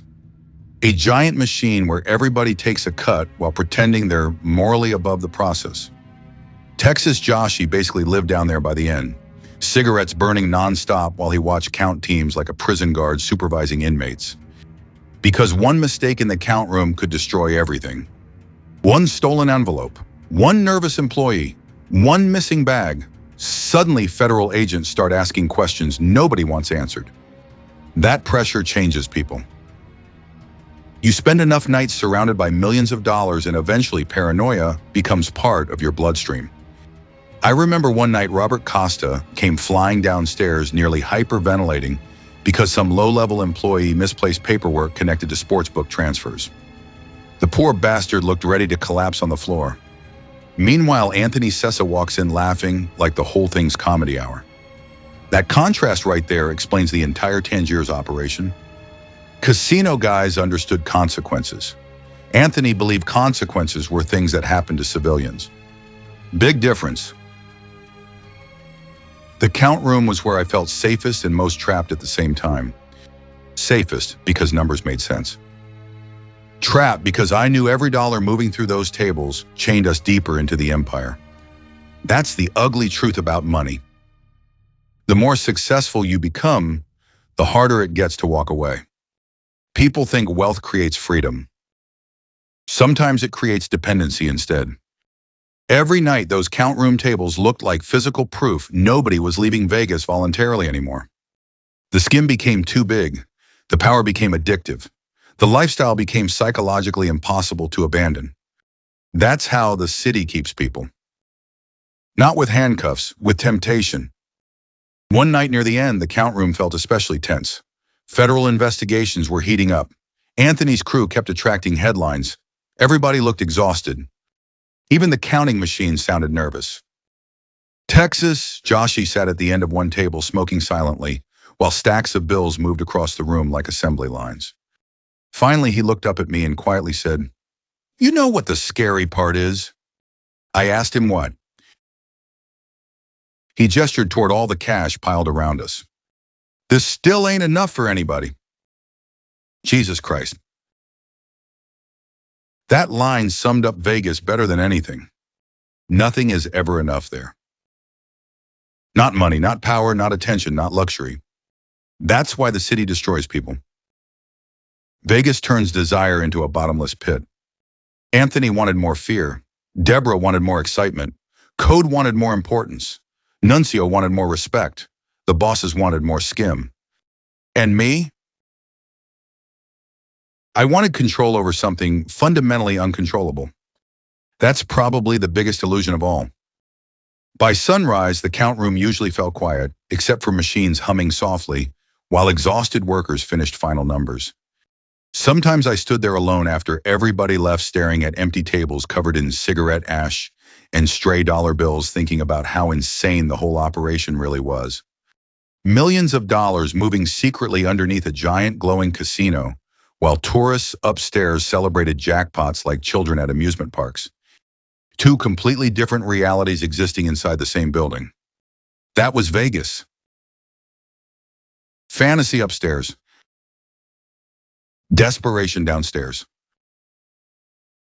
Every casino has a lounge. And every lounge eventually becomes a confession booth. The Tangiers lounge sat right off the main casino floor, glowing red and gold 24 hours a day. Live music, cigarette smoke thick enough to choke horses, waitresses carrying drinks to gamblers pretending they still had money left. From the outside, it looked glamorous. But the lounge was where people showed their real selves after midnight. That's when the mask slipped. You could learn everything about Vegas sitting quietly in that room long enough. Who was cheating on who? Who owed money? Who was spiraling? Who was terrified? Who was lying to themselves hardest? Deborah Roberts practically owned the lounge some nights. She'd sit near the piano smoking cigarettes while every guy in the room tried pretending they weren't staring at her. That old school Vegas beauty hit different back then. Not social media fake, not influencer fake. Dangerous. That's the word. Deborah looked like somebody who already knew heartbreak was coming and decided to party anyway. Anthony Sessa loved the lounge too. Of course he did. The lounge gave Anthony exactly what he craved: attention. People watched him constantly there. Tourists whispered. Wannabes stared. Half the room laughed too hard at his jokes because they were scared not to. Anthony treated every entrance like a movie scene. And honestly, Vegas rewarded him for it. That's the sickness of the city. The more destructive somebody becomes, the more fascinating people find him. Meanwhile, Robert Costa practically hated the lounge by the end. Too public, too many witnesses, too many opportunities for disasters. Robert understood something Anthony never cared about. Every loud night creates future problems. One overheard conversation, one drunken threat, one public fight. Suddenly, the FBI is adding another file to the pile. That's how empires slowly die. One embarrassing moment at a time. David Lopez floated through the lounge constantly too. That guy moved through Vegas smoother than cigarette smoke. One night he'd sit alone sipping whiskey looking like he owned the room without even trying. The next night, Deborah Roberts would suddenly appear nearby pretending coincidence still existed in Vegas. I noticed everything. That's the curse of running casinos. You become hyper-aware of human behavior after enough years. Every glance, every lie, every fake smile. The lounge amplified all of it. Toward the end, the atmosphere changed in there. Hard to explain unless you lived through it. The music still played, the drinks still poured, the laughter still echoed through the casino. But underneath everything, people felt nervous. The federal investigations changed the energy of the whole city. Guys started lowering voices automatically. Meetings became shorter. Everybody looked over shoulders more often. Even Anthony started watching exits constantly by then. That's when you know paranoia fully arrived. One night after closing, I sat alone in the empty lounge while workers cleaned cigarette ash off tables. The piano player already left, the lights dimmed low. The whole room felt haunted. Then Vinny D walked in, still wearing one of his ridiculous, loud suits, looking exhausted for once in his life. He sat beside me quietly and stared out across the empty casino floor. Finally, he laughed softly and said, "You realize we spent years treating this place like paradise?" I asked him what he meant. He shook his head, looking around the empty lounge. "Frank, this place was basically a beautifully decorated nervous breakdown. Jesus Christ." Maybe that's the most honest anybody ever described Vegas. Because that's exactly what it was. A giant neon nervous breakdown people mistook for luxury. The safest room inside the Tangiers was also the creepiest. The surveillance room sat buried deep inside the casino, where no tourist would ever accidentally wander. Steel doors, dark hallways, flickering monitors stacked wall to wall like some government bunker hidden underneath all the neon fantasy upstairs. That room saw everything. Cheaters, affairs, drug deals, fights, bribes, breakdowns. Vegas pretends privacy exists. It doesn't. Not inside casinos. Every smile, every argument, every bad decision eventually ends up recorded somewhere. That's what made the surveillance room unsettling. After enough hours sitting in there, you stop seeing people as human beings and start seeing patterns instead. Movement, behavior, weakness. Robert Costa practically lived inside that room near the end. The guy trusted cameras more than actual people by that point. Honestly, can't blame him. Cameras don't lie, people do constantly. Meanwhile, Anthony Sessa hated surveillance.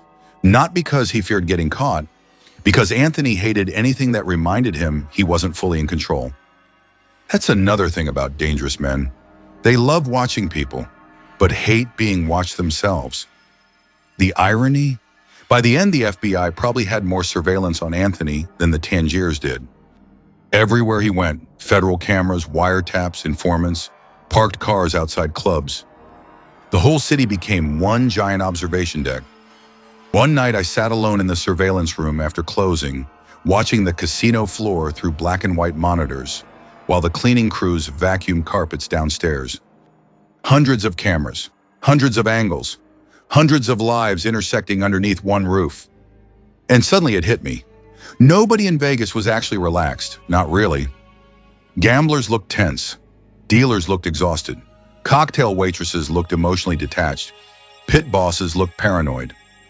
Even tourists looked anxious once the alcohol wore off. That city fed on emotional instability. The casino promised excitement while quietly manufacturing anxiety 24 hours a day. That's the business model. Keep people overstimulated long enough and eventually judgment collapses. Anthony understood that instinctively. Deborah got consumed by it emotionally. Code got addicted to the performance. Nuncio got addicted to intimidation. And me, I got addicted to monitoring everything. That's the sickness power creates. You start believing if you watch closely enough, calculate carefully enough, control tightly enough, you can stop disaster from arriving. You can't. Disaster always arrives eventually. The surveillance room taught me that better than anywhere else in Vegas. No matter how many cameras covered the casino floor, people still self-destructed constantly, couples screaming at each other, gamblers losing life savings, drunks collapsing, dealers stealing, crew members lying. Human beings are chaos pretending to be organized. One night, the surveillance team replayed footage of Anthony Sessa roughing up some loudmouth gambler near the sportsbook. Everybody in the room watched silently. Anthony looked terrifying on camera. Not cinematic, not glamorous. Disturbing. That's when I realized something important. Real violence always looks uglier recorded. Movies make gangsters look cool. Security footage makes gangsters look mentally ill. Huge difference. Toward the end, even the surveillance operators seemed nervous all the time. Everybody knew federal investigations were closing in. Everybody understood the Tangiers itself was becoming evidence, piece by piece. And honestly, that changes the atmosphere of a building. You stop feeling like you work somewhere successful. You start feeling like you're trapped inside a future courtroom exhibit. One night after hours, Robert Costa stared at the monitors quietly before finally saying, "You know the creepy part?" I asked him what. He gestured toward all the screens. "We recorded the whole empire dying." That line stayed with me. Because he was right. Somewhere inside old videotapes and dusty federal archives, the Tangiers still exists forever. Still glowing, still collapsing, still pretending everything was under control. The last time I ever walked through the Tangiers, nobody recognized me. That's how much time had passed. The old dealers were gone. The old pit bosses disappeared. Even the smell changed. That's how you know a city's soul died. The smell changes first. Back in the old days, the Tangiers smelled like cigarettes, whiskey, expensive perfume, steak dinners at midnight, and desperation hidden underneath all of it. Now, it smelled clean, corporate clean, like lawyers scrubbed the history off the walls. I walked through the casino slowly that night, wearing a regular suit nobody looked twice at. No escorts, no bosses, no private elevators waiting upstairs. Just another aging guy drifting through a city that barely remembered him anymore. Honestly, there was something peaceful about that. For years, I lived terrified. Federal agents, wiretaps, betrayals, Anthony spiraling, Deborah drifting away, the whole empire cracking apart underneath us. Now all that noise was gone, only memories remained. I walked past the old sportsbook first. Different screens, different workers, different crowd. But I could still picture Anthony Sessa standing there, screaming at bookmakers while tourists stared like they accidentally wandered into a live crime documentary. Jesus Christ, that guy burned through life like a lit match. Then I passed the lounge, smaller now, cleaner, soulless. No cigarette smoke floating through jazz music anymore. No Deborah Roberts sitting near the piano making every guy in the room forget his own name for 5 seconds. The city erased that whole atmosphere completely. Modern Vegas doesn't want mystery. It wants efficiency. That's sad if you think about it long enough. I took the elevator downstairs afterward. The old count room was gone too. Renovated, expanded, sterile. Back then, that room felt alive. Dangerous.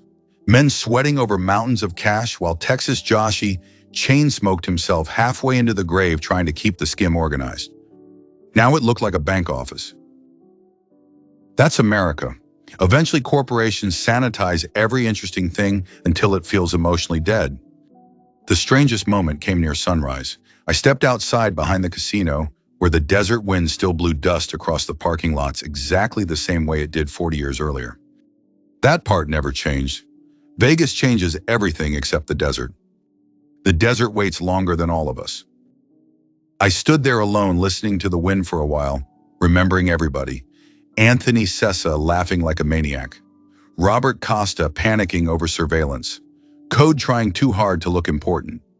Nuncio staring at rooms like violence was always one bad sentence away. Vinny D telling stories louder than the slot machines. Tommy Stiggs quietly realizing the empire was already dying. Deborah Roberts smoking cigarettes beside neon windows, looking emotionally miles away from everybody around her. Ghosts. That's all we are eventually. Ghosts attached to places that keep moving without us. And maybe that's the final truth about Vegas. Nobody ever owns the city. Not the gangsters, not the corporations, not the politicians, not the gamblers. Vegas outlives everybody. The lights keep glowing. The tourists keep arriving. The slot machines keep ringing. Generation after generation, people walk into that desert believing they're going to beat the odds somehow. And generation after generation, the house keeps taking its cut. I looked back at the Tangiers one last time before leaving. For a second, just 1 second, I could almost see the old city again underneath all the renovations, the smoke, the tension, the music, the greed, the danger, the life. Then the moment disappeared. And honestly, maybe that's for the best. Some worlds only survive properly as memories. In Vegas, everybody thinks they're chasing money. Truth is, they're chasing a feeling, and feelings disappear faster than fortunes. And there you have it. That was the last time anyone gave something that important to guys like them. The rise, the glamour, the greed, the paranoia, and the slow collapse of the Tangiers Casino. And the last time anyone gave something that important to guys like them. A city built on money, an empire built on illusion, and a generation of people who thought the lights would never go out. But that's Vegas. The house always takes its cut eventually. If you made it all the way through Casino Empire of Dust, first off, salute. Seriously, this one was a monster. Smoke-filled lounges, desert ghosts, federal heat, collapsing empires, loud suits, bad decisions, all the beautiful chaos old Vegas was built on. And to everybody supporting the Pizzaverse, thank you. To the people watching these documentaries, sharing them, quoting lines back to us, hanging out in premieres, keeping the old school storytelling alive, you're the reason this whole thing exists. Special shout out to Frank Pecoraro, Anthony Sessa, Deborah Roberts, Texas Joshi, Tommy Stiggs, David Lopez, Robert Costa, Code, Nuncio, Vinny D, and everybody who helped bring this crazy neon nightmare to life. Because at the end of the day, stories like this matter. Not because they glamorize crime, not because they celebrate destruction, but because they capture something real about people. Greed, loneliness, ego, power, love, fear, and the dangerous things human beings chase when they think money's going to fill emotional holes. Spoiler alert, it doesn't. If you enjoyed Casino, Empire of Dust, make sure you subscribe to the channel, hit the bell, leave a comment, and stick around because we got a whole lot more coming. Mob stories, psychological deep dives, American history, internet insanity, old school Vegas energy, and the kind of documentaries Hollywood's too scared to make anymore. From all of us here at Pizzaverse Studios, thank you for spending time in Vegas with us. Now do yourself a favor. Go touch grass and stay out of the desert. Starring Frank Pecoraro, Anthony Sessa, Deborah Roberts, Texas Joshi, Tommy Stiggs, David Lopez, Robert Costa, Code, Nuncio, Vinny D. Special appearances by Monkey, the Tangiers Casino Girls, the FBI Surveillance Team, the Vegas Count Room Crew, the Tangiers Lounge Band. Written by Bambi Palermo. Narrated by Vincent DiPrio. Directed by Pizza vs. Studios. Produced by Palermo Productions. Executive producers: The Pizzaverse Social Club. Music supervision: Vincent DiPrio and Bambi Palermo. Editing and story development: Bambi Palermo. Visual design: Pizza vs. Studios. Special thanks to everybody keeping old school storytelling alive, to the ghosts of old Vegas, and to everybody who knows the house always takes its cut. A Pizza vs. Studios film.